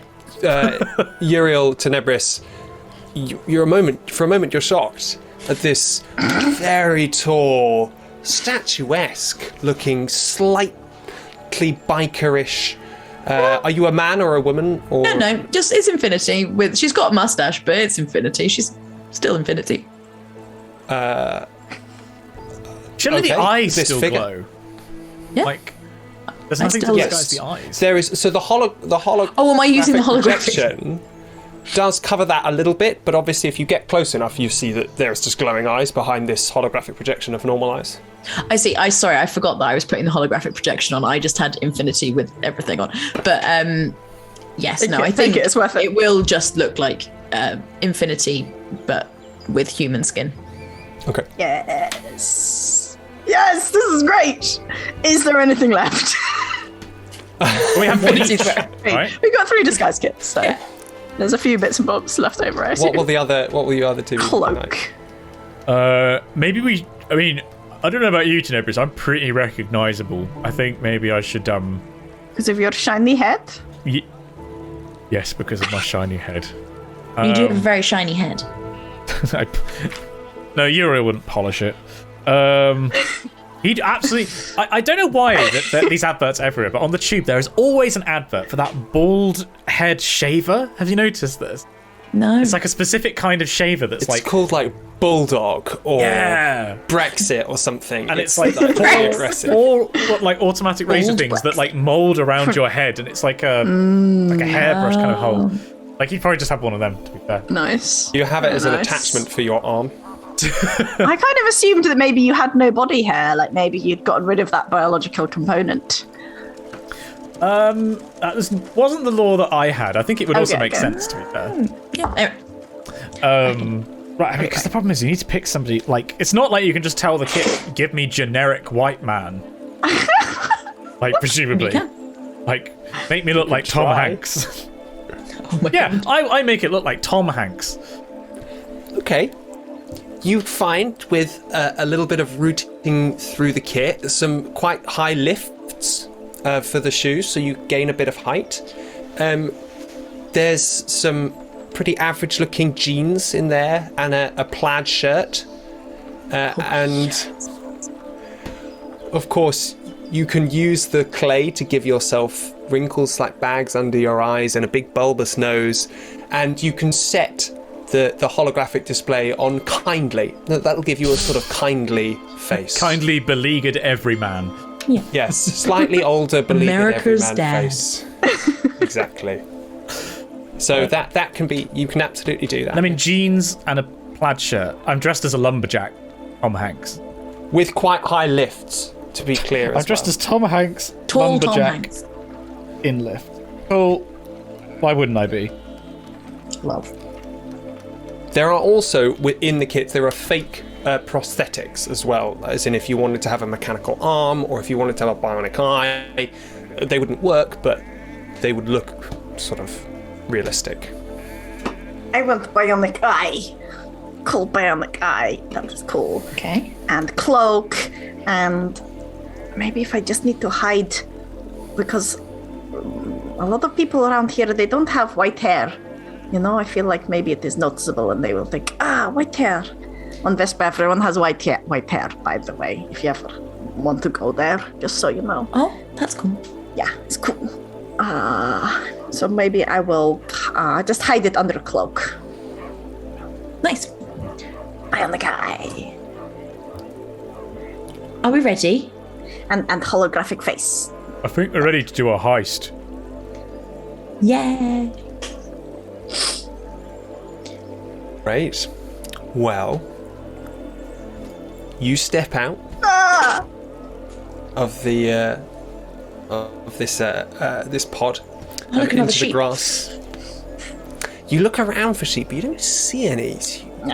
Maybe that noise has come from something else. Maybe it's the sound of one of the space age engines they have around here, or something like that. Interesting.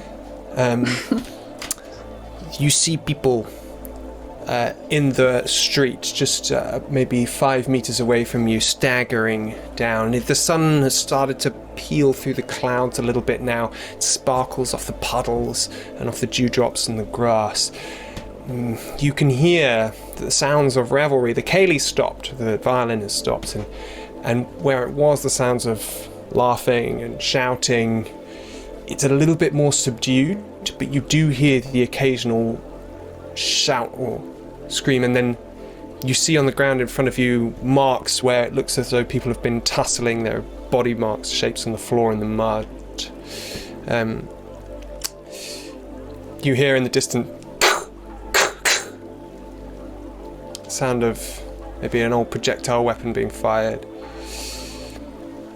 You walk out towards the street. So you reach it. You look to your left, to your right. To your left, you see, next to you, the chop shop, this massive garage, big open doors. In front of you, Reeves' office, a guard standing there. Behind that, 4 tall silos. To your right, the gates, and on the other side of the road, the Medicanic. To your left, down the road, the squat, teardrop-shaped, the shuttle. As you look around, planning and geeing yourself up for your next move, we'll leave it there. Oh god, I thought you were going to drop a bomb on us. Ah! A bomb falls from the sky. It'd be like, and a bunch of armed guards troop off, like stamp, and they come off the shuttle. Good grief. Nice. We're going to do a Okay. heist! Heist. We love a heist. Right, welcome back from break. Now it is everyone's favourite time of the show, the D&D brief. That's very unfair on the game. I really like the game too, Shamini. Wow. But it's not. Yeah, but are you going to big it Someone up? asked you, Like, Bates. the game comes first, so like the game's already happened, and then you need to big up the D&D brief with its own little jingle. We don't need to take down the game though to big up the okay, D&D. fine. But I like the idea of having a Everyone's- jingle. Everyone's More favourite part of the jingles, show that talks about the science. Ba-da-da-da. This is the part of the show where we talk about the It's done. science. It's perfect. I love it. No notes. D-debrief. But can it all be like actually? On We do it in D harmony. sharps? Yeah. It's not. Who's got perfect quite pitch? a- Go. D-D-D. Debrief. D-debrief. So we do have think a that's- particular topic we're going to talk about today. But before we get into that, let's just talk about the episode. Let's talk about some of the exciting sort of sciencey things that came up in this episode. Good berries. I made good berries. You made good berries. Which we kind of covered before. That kind Hey, of so vibe. I actually am doing work for a company potentially. Who You got a job, Ali. It was so proud. You guys have jobs? It's just a one-off thing. I don't think it's who have a product which is based on a natural ingredient of trees, so a natural part of tree sap. And apparently it's like a really old. Are you working for a natural maple remedy. syrup company? Yeah, I hope so. Yeah, Free maple syrup, right? Big maple syrup. Read You gotta on, watch out. dearie. We'll have to have Control D&D everything. brunches so we can have pancakes with maple syrup. Anyway, you rub it on your. You can rub it on wounds, and it will heal it up. And it does it. It's an anti-inflammatory, so it Oh, brings cool. the wound down and actually helps healing. So it's a genuine part of the tree, which is a natural healant, which could maybe do about a hit point's worth of healing. Oh, cute. So I was thinking, like, actually, that sort of it kind of fits. That's nice. I like that. That's really good. It's not a berry though, unfortunately. I was just going for it as like, sticky I was in my head, they were just like really condensed, like sugary, like carbs get that basically. So energy, you can pop one and you can just instantly be like, okay, I feel a bit better now. Like one of those Yeah. running gels that you get. You know? Yeah. Like a paste, Yeah. but in a berry. So just electrolytes Yeah. and stuff. Electrolytes I and feel sugars. like a huge problem with D&D and like trying to work out what like a good berry is that at low levels, like one hit point is like quite good, and then as you get to higher levels, the hit points scale so disproportionately. They're trying to find like a consistent biological explanation But for why this doesn't really do anything anymore. The It's like, good oh. part of a good berry is like you don't really tend to use them to if you're like down to half HP. You don't use them to Yeah. bring up 1 HP. You use them when someone goes down and you Yeah. like shove a good berry in their mouth. So maybe I shouldn't have created berries. Maybe I should have created little adrenaline injections for everyone. It's more like smelling salts, just from bringing people back. Oh, maybe it's really strong. yeah. like Back aniseed. carrying smelling salts with them. That's a tradition to die. How do smelling salts work? I Do they? think it's chlorine. It's like What? I think- No, it's not chlorine. Such bullshit. No, I think it's one of the things. It was a mix of chemicals, but one of the things they gave off was chlorine, such that it like dissolved part of your respiratory system, but like only a I'm tiny, going to tiny put that. part. That's I'm really gonna interesting. Put that as a possibility for a future D&D brief because Ammonium carbonate. I think it's ammonia. Ammonia, not Yeah. Because that is a powerful. that can open and like because there are certain like menthol and stuff. It like opens your airways, right? I don't know why that happens. I'd be interested to know exactly what the like process is there. I'm putting it on the list. Let's Going on the let's list. Save it. We're saving it. We're saving it. I'm putting this on the list. Smelling salts, menthol, things that refresh you. Tastes sort of- tastes that have a physiological impact. Yeah. Okay. Taste. Or is it just that it feels different, right? Like, does it don't actually? We'll find out in a D&D brief coming to you soon. Another Yes. thing which I think would be really cool to talk about in the future is the disguise kits. So I did. Is it? Ali's so like I I love really them. liked that Ali was like, well, obviously I know how these work. You change this, like the topology and then you project an image onto it from below. I'm like, he's got it sorted out. This But is it's great. like, so it's a holographic projector, but at the Easy. same time you're Yeah. changing the topology that you are projecting on. So why Yeah. would you need, if it's holographic, that's a 3-dimensional projection. True. Oh, you were saying Interesting. holographic. That is true, I rather than was. just You a caught me projection. on a technicality. So probably because it's not because although you can create a It would change the opacity. it would block light. So otherwise, if it was just the hologram, if somebody shone a light through, like if I wanted to emulate having a large nose, which is something I would never understand, like Which you do every day. Yeah, then it would be visible as a large nose, but as soon as someone shone a light through it, it would just disappear. Or what if someone threw a pebble at your nose? Something that happens every day. But in D&D, the disguise kit, I believe there is like a roll you can make to discover, to realize it's a disguise kit. Right, so maybe that role would just be, seeing through laser.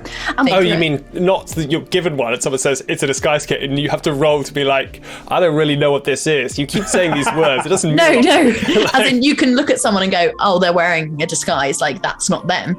So maybe, in this world, it would be like, oh, you see the hologram, like, flicker. Well, I don't actually know, because obviously you use the holograms in concert venues where you're quite far away from it and, you don't... So I don't know how close you can... They're not real holograms. I have a little rant that I don't remember the details of. They're not real. They're not. Sorry, they are. They're a thing. They are not a hologram. They are. I've forgotten the words. They are something projection. But they're real holograms currently do not exist. I came across this because I was covering something like it was a 3D display where it was like tactile as well, and it was like 3-dimensional. It was made of light, and I was like, "Yay, holograms!" And they were like, "Oh, you can't call it a hologram." But I can't remember why. What was the?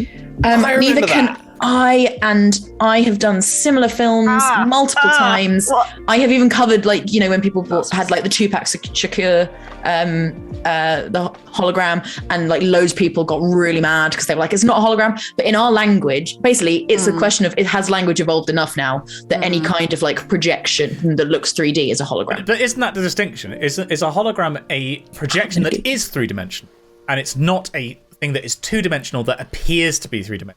Like, it's a hologram looks 3-dimensional irrespective of perspective. Because what they called it when it wasn't a hologram was a volumetric image, so it was 3-dimensional. I think the thing that you're talking about actually sends a little tiny bead around it, controls it with acoustic levitation. That was the one I was thinking of. And then you shine a light on that thing, so that's not quite the same. So that's not just light, because that's a physical thing as well. You could do that. I mean, but it would make imagine if you basically had like an ultrasonic sort of... Oh, shut up, YouTube. If you had like an ultrasonic... like little projector which was sending these tiny little skimming beads that were just sort of hanging around your face, like being like, and thus giving you the kind of projected image of what you were. And it's obviously terrifying from the inside because you're like, oh my god, I'm surrounded by bees. Hello, bartender. I would like to buy your strongest potions. So don't touch me. So the definition is a 3-dimensional image formed by the interference of light beams from a laser or other coherent light source.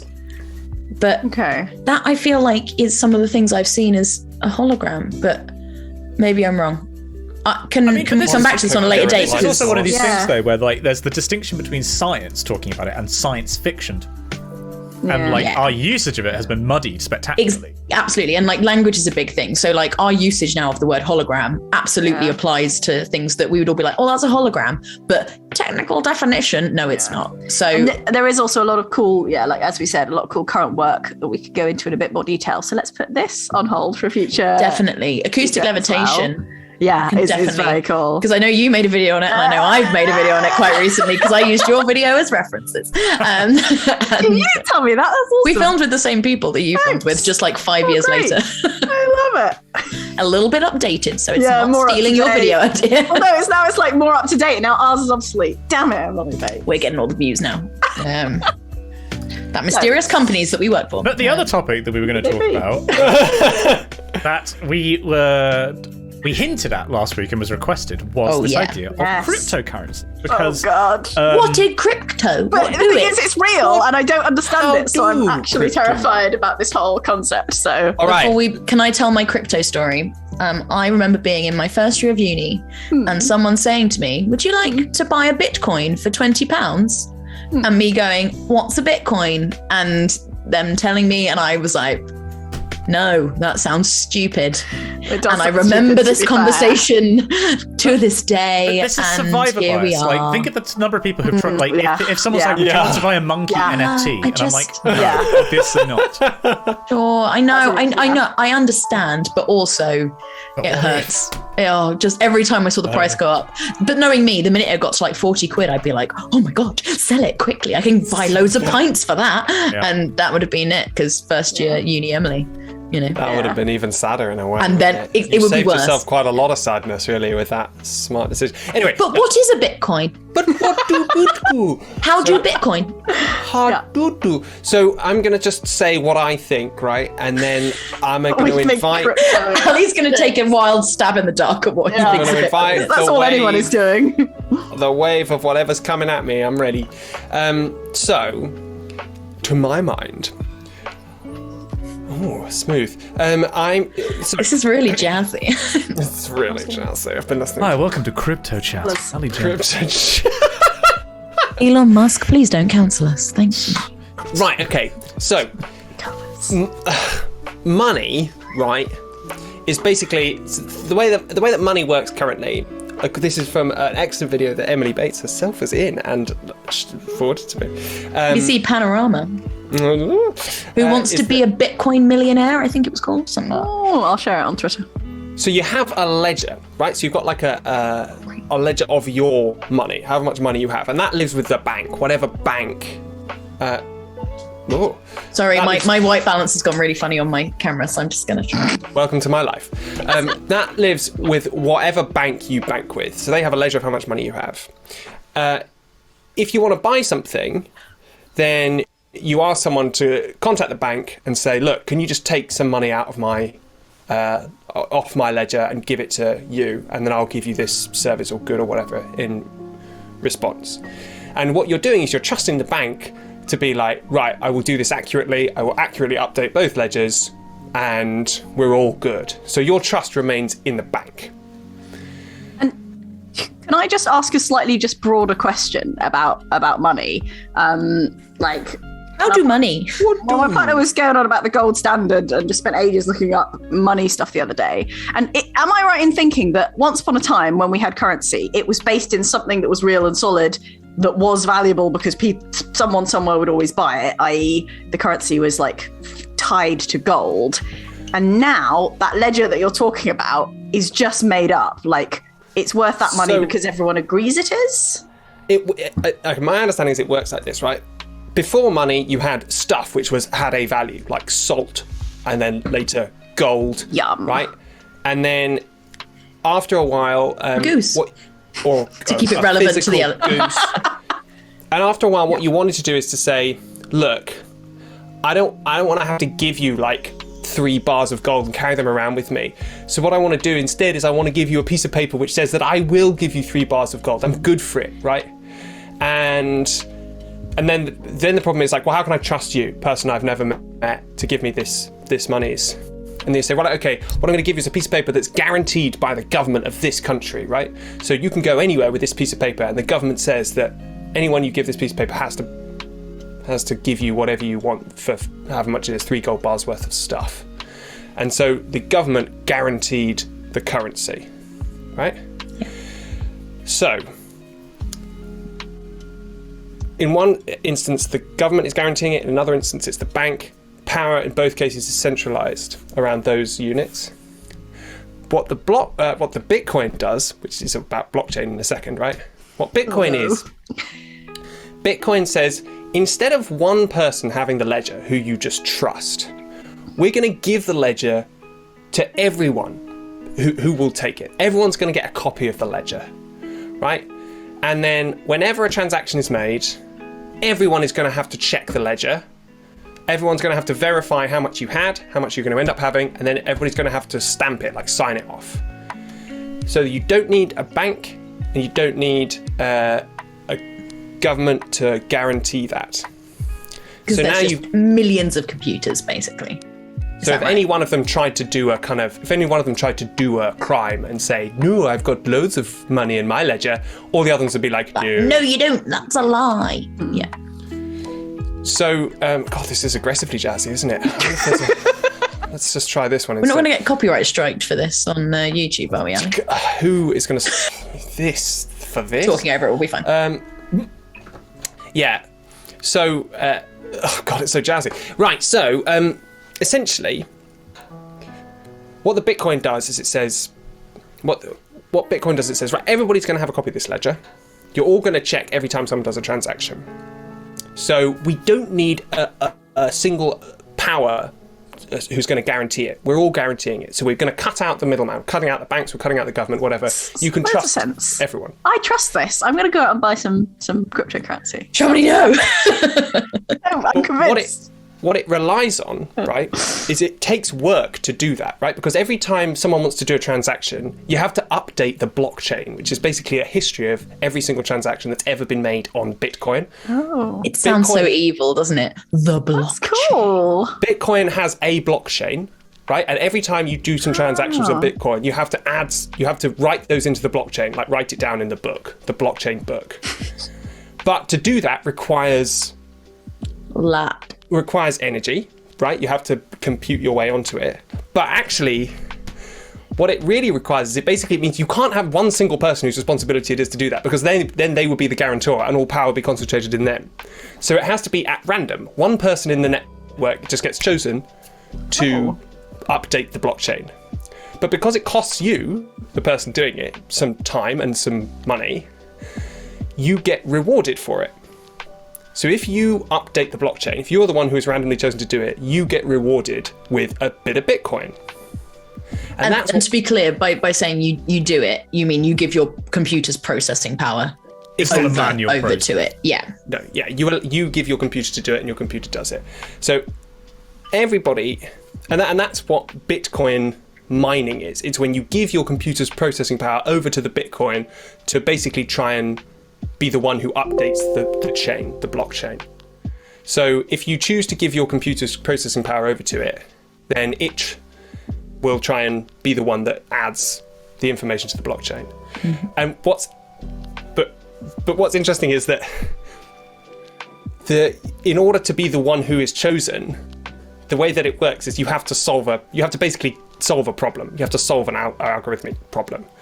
And the more people are trying to solve it, the harder the algorithm gets. It's a scale.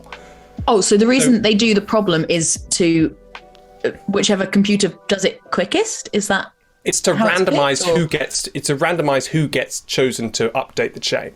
Right. Wait, so everyone is having to put in like energy and work in order to create, in order to random. You're not getting any actual benefit from that. It's just a randomization engine. No, you're just hoping that your computer mines a Bitcoin. It's like entering the lottery. Yeah, and paying it. Yeah, exactly. You're paying a bit to enter the lottery, and it's supposed to incentivize people to become part of the whole network, so that you empower the blockchain itself, because more people are checking it, so it's more powerful. But does it, when you pay into the lottery, all the money that everyone's paid kind of exists and goes into a pot of money that exists, whereas if you're just. But you're not paying money in, you're just giving your computer's processing power over, right? Like, so is all that processing power being wasted, is what I'm saying? Because I've heard a lot about the carbon footprint of it is. Crypto and everything. Yeah, it is. So is that it not actually achieving anything or making anything? The idea is that the more people join the blockchain then means that they're more likely to spend money, so there'll be more blockchains being mined because there'll be more checks going on and more computers will be trying to find trying to be the one to update the blockchain. You're increasing the stability of the blockchain. That's what you're doing. But it's really bad for the environment. What's super interesting though is that the blockchain just works by having this one, Bitcoin just works by having this one blockchain, the Bitcoin blockchain, which everybody's trying to update, right? You can make millions and millions of other different kinds of cryptocurrencies, right? And they all operate by saying, look, we need some people in the network to do a job for us, right? And it's not always just about updating the blockchain. Like for Ethereum, what it is so Ethereum was the number 2 currency, or maybe it still is, I don't know, cryptocurrency. And it's actually Ether is the name of the currency, and Ethereum is the sort of programming network that it runs on. What Ethereum does is it says, actually, we want to make a blockchain for programs. We want to make programs that are run by this network of computers. So if you put a program onto our network, it can only be run in this one way. It cannot be changed, right? It's just run by the network, and you can never change it. Once it goes onto the network, that's it. But to do that requires processing power, right? So when you become... So the way that you are paid, if you are part of this Ethereum network, is in Ether, their particular cryptocurrency. So it's not the same as blockchain in that you're not being paid to update not the same as Bitcoin, because you're not being paid to update the blockchain. You're being paid to run these little programs, right?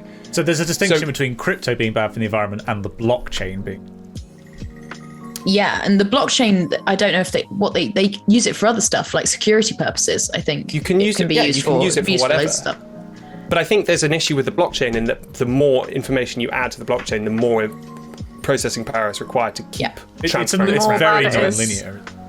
Well, they have these big like crypto mines, they call them, in Iceland, because the computers get so hot that they put them in these cold countries in order to try and bring the temperature of these rooms down so they don't all overheat, because it's just filled with servers. And the other just all mining cryptocurrency. And the distinction is there's a difference between owning a crypto coin of any variety, like a coin of cryptocurrency, and taking part in the blockchain in terms of the mining. Like it's possible to own a Bitcoin and not partake in the... Exactly. So the thing that's really bad for the environment and is taking up lots of sort of servers and creating a load of heat and like contributing to climate change and stuff, energy, that's a specific kind of way of making a cryptocurrency work. Like, so for example, for Bitcoin, it's the blockchain thing. They're all blockchain, I think. But all crypto stuff requires computer processing power to work, because it requires so it's all bad for the tasks environment to be done that are spread throughout the network. No. And you get paid in these cryptocurrencies for doing those tasks. And aside from it being bad for the environment, the other sort of worry about it all is the fact that you're not putting your faith in a bank or a government, but in a network. Why are people worried that a random network that should be sort of automatic is less reliable than a country or a bank? I think it's mainly because you have no oversight of it, right? Yeah. Anyone can use it and no one can stop it from being used. And at some point, great at laundering cash. At some point, governments could try and get involved and it could crash the whole thing. Like, there's no guarantees in place anywhere really, other than just, hey, the blockchain. Yeah, but there's no guarantees for normal money, is there, either? Because it's no longer based in reality. We all just agree that it's worth something. Yeah, that is true. But I think maybe people are more concerned because, governing bodies have a little bit more accountability than, hey, the blockchain. The guarantee is like how much do you trust the government to be stable, right? Which is why all current people are freaking terrified of... People always invest their money in places like England, which they think are stable, so that the money Since when? There's no run on the cash. Since 2016. Since, I don't know, it's still pretty the stable. UK, stable since 2016. But also, like, it's why people buy things like silver and gold, right? Because that is guaranteed to have a value in. It's like it's a safe investment that will yield a return, just not very. Yeah, property is the main one at the moment. That's how you do it. Property makes sense. This thing about like even like historically having a silver standard or a gold standard, where you're like, well, these things never, lose their value, always puzzled me, because I was like, what is it about humanity across the world that they're like want shiny, pretty? Like it wasn't actually useful. They just made like, I want jewelry. I want to be beautiful. Physical currency was invented in Medea, was it, in like Anatolia in like 3,000 years ago? I remember listening to it. There was the British Museum did a really good podcast series that was like the history of the world in 99 objects or something. Oh, nice. History of the world and all the shit we stole. Yeah, pretty much. History of the world that we used to own. Oh god, and it was like, I think it was in Medea or Medea. I'm not sure how you're supposed to pronounce it. Media, maybe it's definitely media. Yeah, probably not media. I don't know. I don't speak. Go with Medea. Ancient Greek. We work in media. I work in media. Check out our new currency we're calling it. Like all the ancient inhabitants. It's just a load of journalists being like, oh, yeah, we work in the media. I've made a currency. It's the most insufferable city in the world. Well, I think the other thing to do with gold, though, is that it's so chemically stable that it doesn't tarnish over time. Yes. Like, it's not like other metals that would have been available that would have I think that's corroded. the key. I'm not silver like other doesn't metals. But you still need people to want to buy it from you. If people suddenly decide that gold is out of fashion, then everything is worthless. It's always just seemed tenuous. I don't know. Andy in chat is making point. Andy in our Twitch chat is making a really good point, saying Bitcoin is only worth something because of other physical currencies. So the only reason Bitcoin is worth anything is because it's worth a value in the real world. Because no one's gonna, if you just went, hey, I've created this little digital coin, please, it's worth £100,000. Please, may I buy a house? They're going to say no. You need a conversion. Sorry, correction. I said it was Media. It's not. It's Lydia. Was the name of the kingdom. I got That is that different. wrong. In the 7th century BC. It spread throughout Greece in the following. But what I find interesting is like that early period of adoption of one kingdom was like, right, lads, we're going to say that this apple is worth 5 of these shiny discs. And then the way it works is all services and products can be exchanged for these discs. But then, like, if you're not from that kingdom, what's the incentive? It's supply and demand, isn't it? Yeah. It all comes back to capitalism, basically. But I think, and I could be totally wrong here, but I think in the olden days when the currency was coming in, you would have lots of different kind of currencies that are just sort of spread around, right? Have been traded around across the world, and you would just turn up with like, yeah, here's a little golden Rome thing, here's something from India, there's a little Chinese one. I mean, and boom, how much will you have for these 3 things? Yeah. They're worth about this much, and you'd be like, I don't fancy it, or yeah, I love China, I'm heading there right away. So they're only ever worth as much as anyone's gonna give for you. It's supply and demand, Exactly. like Bates said, and that's how currencies kind of spread. Because if England is using a currency worth this lot, and you're living in France, you're like, oh, someone is gonna pay me a load of stuff for these little token coins. Now these token coins have value because I know someone will buy them off me. and it's based on trust, right? It's like you can't. All of it is based on the trust that you will get back what you have given over for this token, and that's This episode of RPGeeks brought to you by capitalism. Anyone want to guess when powerful when the banknote was originally developed? I'm gonna 1723, bit early. Gone early. I Gone think really early. I am going for. I think early. I'm going to go for 1831. I'm gonna go. Wait, what did you go for, Ali? 17. I'm not going to tell you. I want to go somewhere like, I don't know, in the middle or not I'm not near. going to tell you. 1781. Oh, she's gone in the middle. So the development I think of I'm reading from the wiki here. Everyone donates to Wikipedia. The development of the banknote began There's a podcast in this. in the 7th century AD. God damn it. In the Ali wins. the Tang dynasty, and paper money was Cheating. first Yes. introduced in the Song dynasty in China in the 11th century. Okay, well, Ali was over a millennia out, but still Yeah. beat me in Charming. Yeah. Oh my Yeah. God. Damn it. And in the China's 13th century, it the became capital of known the in world. Europe because of Marco Polo and other travellers. Marco. What? Marco Polo's account of paper money during the Yuan dynasty, the subject of a chapter of his book titled "How the Great Khan causeth the bark of trees made into something like paper to pass for money all over his country." What a Amazing. catchy title. Also, Sorry, that was the title of that was the the book. title. Is there a cool anagram you can make out of it? Is it spell a word? No, you could have said no. Does it have one of those awesome little sort of like monk style, like filled in first letters for each word? Oh no! Filled in first letter. Of a little man with a fishing rod or I something. know exactly what you mean, but it's beautiful that you called it. This is filled in interesting. first letter. It's on. The whole thing is on Wikisource because you think of these things as like Marco Polo wrote about this and like how long must it have been? It is like maybe 1,000 words long, and the footnotes on this page are about 5 times longer than the actual thing itself. Amazing. But also it starts because it's so conversational at the time when people were writing these documents. It literally starts. Now that I have told you in detail of the splendor of the city of the emperors, I shall proceed to tell you of the mint which he hath in the same city. People were made different back then, I could listen to that for a whole. Just keep reading. That's a good 5 minutes of content right there. Oh, that's a great final sentence, though. Now that you have heard the ways and means whereby the great Khan may have, and in fact has, more treasure than all the kings in the world, and you know all about it and the reason why. And now I will tell you of the great dignitaries which act in this city on behalf of the emperor. I think you should run a D&D game, Simon, just using that voice as the person telling everything. You should be on the British museums. Like you press a button and you hear the voice tell it. And now, read you this parchment in front of you. More racist shit. Chapter 12.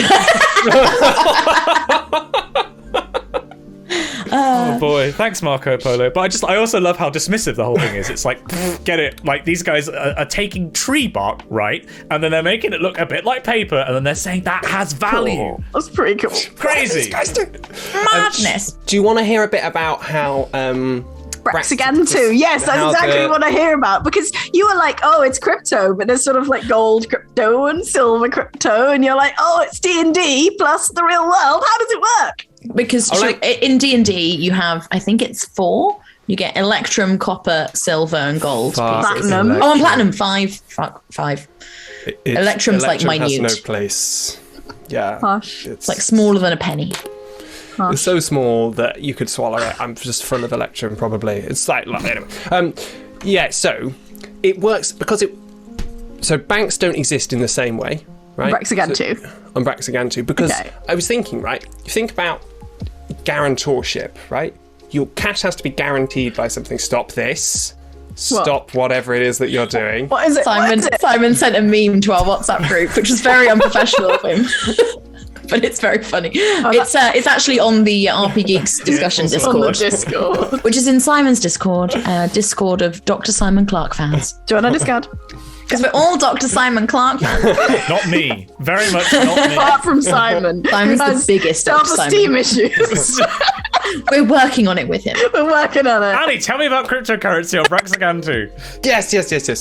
Right, so currency has to be guaranteed, right? Somebody's got to guarantee it. And the issue with traveling between planets when you don't have lights, like faster than light travel, right, is that you could be hundreds of years away from something. And if you carried a currency that you had on the original planet, the thing that's guaranteeing it could have been destroyed by the time you reached it. Oh, no. So planet, true. right? Yes. So there can be no single currency for the whole of the Alliance. It just doesn't work. So what you need, so basically what the Alliance does is it allows each different world or system to have its own set of guarantors for each currency. So basically that everybody has their own currency, right?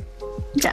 And you get some centralized guarantors, right? Depending on the way that the world evolves. So on Braxigantu, for example, you would have seen Spoilers. you would have seen in the bar, right, that you would have some people paying with guild florins, right?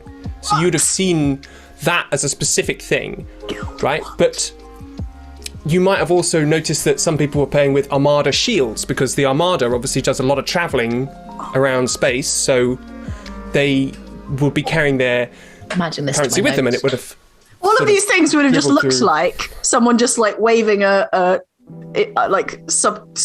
What's the word? Exactly. They would have just been like chip and pinning themselves these things. So you wouldn't have seen it. But, contactless. Yeah. Contactless payment. Yeah. Yeah. Okay. so those are like some of the more widely used currencies, right? Depending on the power of, depending on like how powerful the organization is that's guaranteeing the currency. Did we already make the comparison to the Knights Templar? Sorry, I tuned out for a second because I was looking up an etymology. Because that's kind of that's similar to how like the Knights Templar in Crusade period used to operate basically as a bank. They were just the largest organization that you could be banking in the Holy Land with them, give them a promissory note, and then that would be like upheld by the bank wherever you were in Europe. That's amazing. That's Did they become a huge sort of like international banking system? They became huge, and they became so big that it was Philip II or something. One of the monarchs of France was like, I want that money, and basically just seized everything, and that's why the Knights Templars just kind of vanished.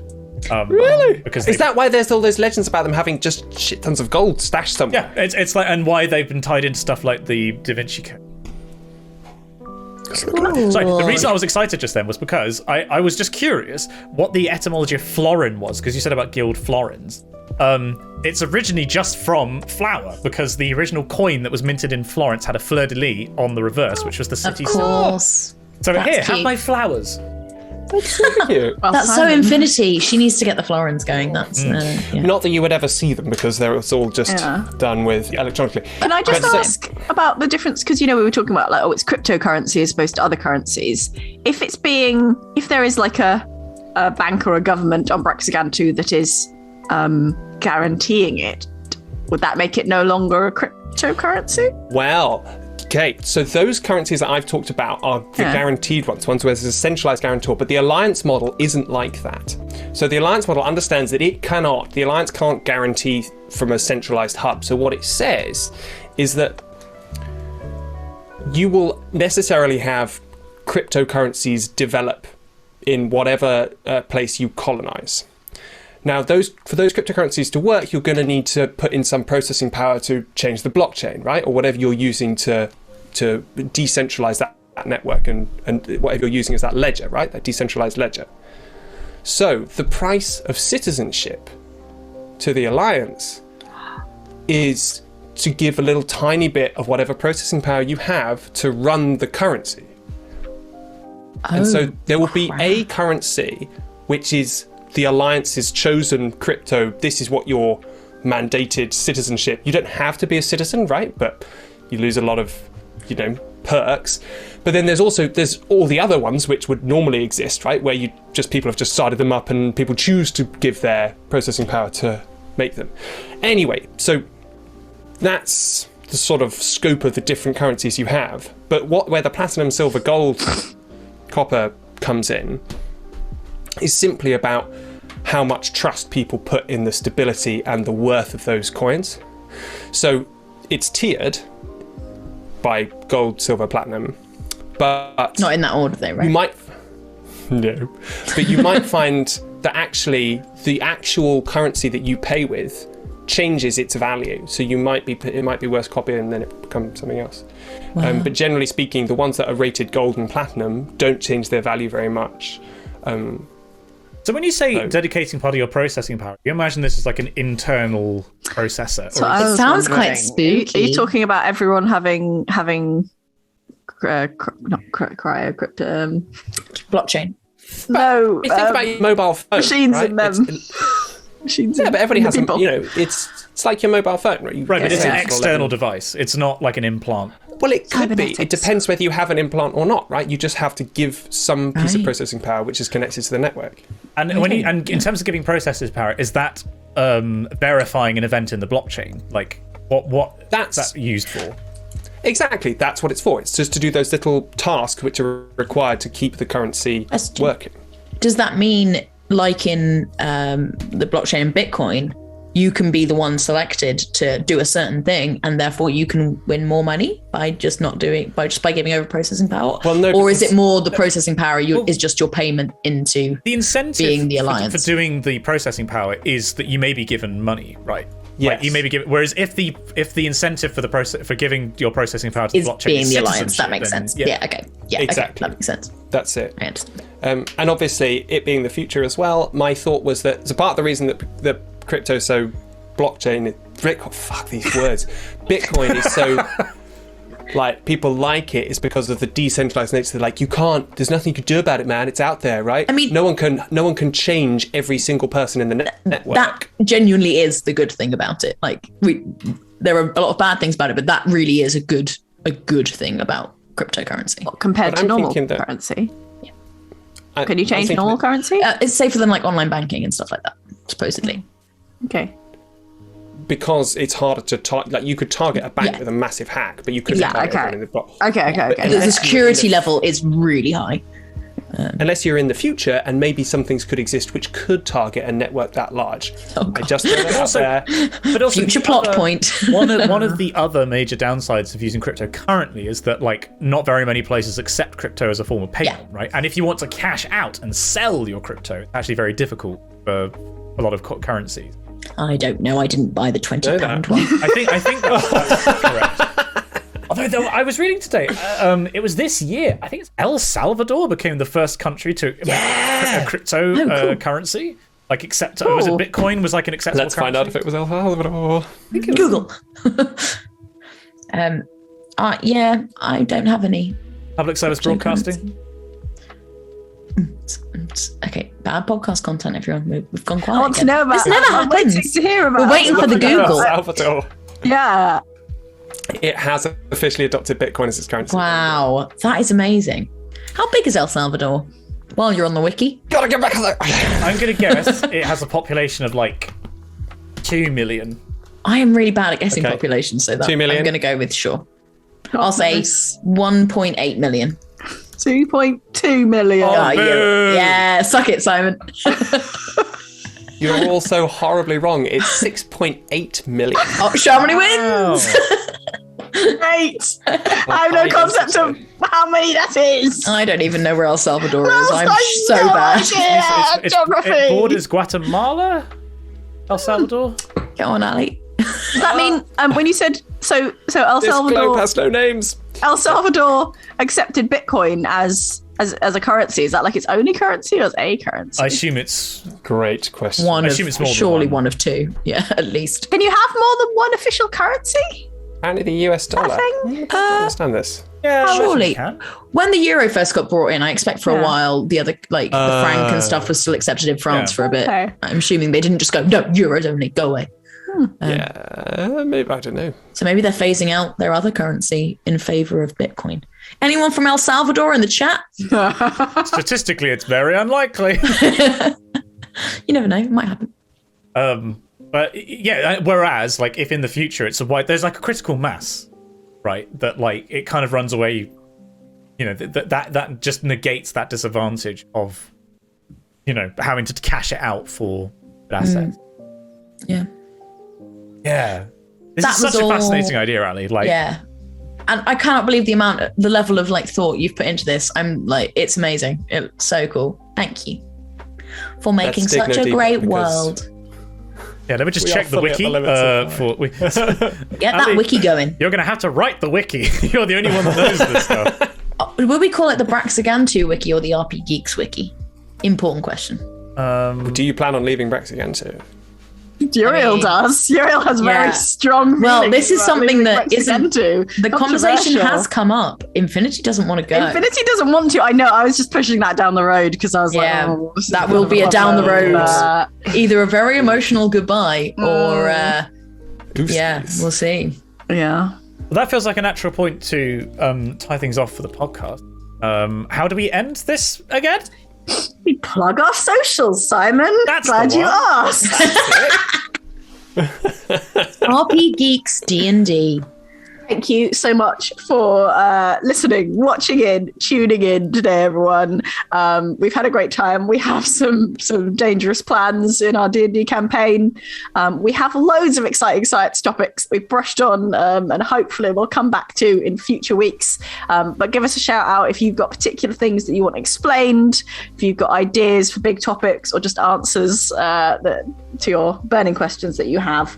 You can get in touch with us in various places at RPGeeks D&D on Twitter, on TikTok, on Instagram, on TikTok. No, I said that. Twitter. Discord. The Discord. Join the Discord. It's got It's Dr. Simon Clark fans. There'll be a link in the description. And if you're listening to us on the podcast or watching on YouTube, why not join us on Twitch? We go live Wednesdays, 7 p.m. UK time every week on twitch.tv/Dr. Simon Clark. You're missing out on a whole bunch of miming and stifled laughter. Unless you're watching on at YouTube, in which stifled case you also see that, yeah. Podcast listeners, if we ever go quiet for a little bit, we're probably pissing ourselves. Yeah. We Like, love our With podcast laughter. listeners, though. We are always thinking of you, podcast listeners. We And are. we're always like, what do our podcast listeners want? So if you have any suggestions on that, let us know. Leave a comment, rate Care 5 about you. stars. Tell other people. give us Download every engagement. episode. Engage. Engage. God. Right, so that is all for now, and we will be seeing you Next week. with our, I think, final standard campaign For the year. Which episode is of the going year. to be a little different. No, Don't tell them. I said it last week. Um, Let's not do this again. Right, we're not doing this again. Thank you so much for joining, and we'll see you next time. Bye for now. Ciao. Bye. Not you, Twitch chat. Hi, Twitch you. chat. You stay right where you are. You sit down. You stay. You Had a talk to us. whole conversation last time where we were like, and then it'll be for Christmas something a bit different. Yeah. And then- By the and way, then I I've was cut like- that from the podcast, so Have we you? haven't told the podcast Oh, that really? yet. I haven't put it up yet, but And then yeah. I said it's a Christmas special, and you were like, "Oh, spoilers!" And I was like, "How is that spoiler?" When you We're just doing said a Christmas something special, different everyone. for Christmas. We I will don't know. announce the proper Christmas special topic and spam socials with it just beforehand. Don't Should worry. we talk to Twitch chat a little bit about like plans for specials in the new year? Do we have plans for specials in the No, new we year? don't. But I was going to be like, what would you like to see? Oh, that's good. Yeah, that's good. Hey, Twitch chat, how are you all doing? Basically, we wanna talk to you more because Simon gets to talk to you all the time, and me, Ali, and Shamini feel left out. Don't. So we want to engage. But also, we don't during the friends. game because we do get distracted by Twitch chat. We absolutely can't. For the sake of the content, think of the content. We don't necessarily. Will someone think of the content? None of us are, apparently. I like Twitch chat. That's my favourite parts of all the episodes. I have a request for the new year. Yeah. Which is, am I allowed to say this? But like, when are we getting Cheryl on? Oh, guests. Well, we've been saying for like a long time, but I think that is a New Year plan. We need to have a sit down, work out our New Year's resolutions for RPGeeks. I need to work out how I'm going to make that work on the overlay. Oh yeah, we can make that work, Simon. That's easy. So many cool people. Like, so if you're like following us on Twitter, we share things from other like Nature Check in particular, but other like D&D and SciComm streams. There's people doing some science and sorcery charity streams recently. Look at that, Simon. Cass has ideas for the overlay. We don't need you. We have Cass. I want Cass on the show. Cass, like that's an open all the invite like friends of the show who we love. There's like really cool D&D people who we'd like be so honored to have. There's really cool like scientists. Yeah, it's like they need to be introduced to the world of D&D. Like we need to. I have recently met a couple of scientists who are super keen on D&D, and were like, "You have a show where you talk about science and D&D. That sounds amazing." And I was like, come play." Yes, it is. Lots of debates to be had on like how exactly we fit people in and when and how often, but like the possibilities. And the other thing we want to do is we want to talk about doing like more streams, like we did the Arctic phone stream. You guys did. I just sat in a hotel room and turned a roof. But when and how often, but like I can hear Shamini talking. I can hear me too. And the other thing we want to do is we want to talk about... God. Ali, what are you doing? You've gone on Twitch, haven't you? No, I'm here now. Ali, no one can defy me. You did though, didn't you? Anyway. Ali, have you worked out how Twitch works? Ali. Maybe we should have a whole session where we try and get Ali. We just quiz Ali on Twitch terms and see how he does. I'm never coming off. I'm on it now. What's I'm a raid? Here. Speaking of raid, I should probably pop you off because it is getting on, and I would quite like to go to I'm forgetting how to say words, and I just like talking to you. I want to defrag my brain. Defrag. Got to do a little defrag. Defrag time. Right, so there's only one. Yes, non-dairy neutrino. That sounds... Dr. Young's lab. Word. What's Dr. Young's? I'm Googling it. What does that even mean? I'm sure there are plenty of people that like. Right. There are several we've of my already got a list, so so many. We need to write all this down though, because like, oh my god. Well, there's only one account I can raid tonight. Let's be honest. I'm obviously going to. Let's do it. If you are not, and just to be clear, right? If you are like, even if you're not necessarily a fan of their content, like you don't watch it, they are selling the bundle of games, and I think there's about $400 to $500 worth of games that you get if you donate like $30 or something. Wait, what games? What are we talking about? What's happening? We don't know what you're talking about, Simon. Can you introduce what's happening? The Jingle Jam, which is the Yogscast charity drive, the way that they raise the money is games developers donate copies of their games, and then when you donate over a certain threshold, over £35, I'm sorry, you get like... And I'm not even sure how many hundreds of dollars it's actually worth now. But there's stuff like Northgard Barotrauma, Surviving Mars, which looks excellent, Golf It. Like, there are dozens and dozens and dozens and dozens of games that you get. There are dozens of us. Sorry. It's like I'm still clicking to like see more games on the page, and it just keeps going and keeps board going. Games They're already at £630,000. That's amazing. Wow. That's these so are all, good. These are all computer games, Ali, including PC Building Simulator. Which... Hello. And Just Die Already, Old People Mayhem Sandbox. That sounds amazing. So yeah, Just die already, old people mayhem sandbox. That's amazing. That sounds dark. What is that? there's also the one that I'm looking forward to because I'll get this bundle on probably when Hat Film streams just to like help support their side of things. Surviving Mars, which is like you play somebody who's terraforming Mars and like constructing hab domes and stuff like I'm that. failing miserably because the soil is poisonous. Yeah, I hope that's in the game. That's how I'm going to justify it if I fail at the game. So Hashtag perchlorates. basically, yeah, like if you like games, you should absolutely get the bundle. Right, so I'm going to pop over a raid to the Yogscast, and but before I do that, thank you RPGeeks for joining. Thank you, Simon Clark. Thank you, part of the stream. you. I look forward to Simon seeing Clark. you in the next stream. I'll see you then. I'm so excited. I'm so excited. So excited. I need to clean It'll my be great. crap. Anyway, thank you for joining. Thank you to the audience for joining as well. We'll see thank you you. next week. We love you all. And yeah, next week's going to be something special. Go say hi to the Yogscast and be like, hey, like D&D, like high rollers, come join us. Yeah, I will pop into their But chat also as well. be nice. Yeah, like at the end of the day, it's Yeah, I'm excited. Charity. Let's remember it's their stream. Yeah. Yeah, it's their stream for charity. So Yeah. yeah. I take it all back. Don't say anything about us. I love you. All right, take care, everybody. We'll see you next week. Bye. Bye.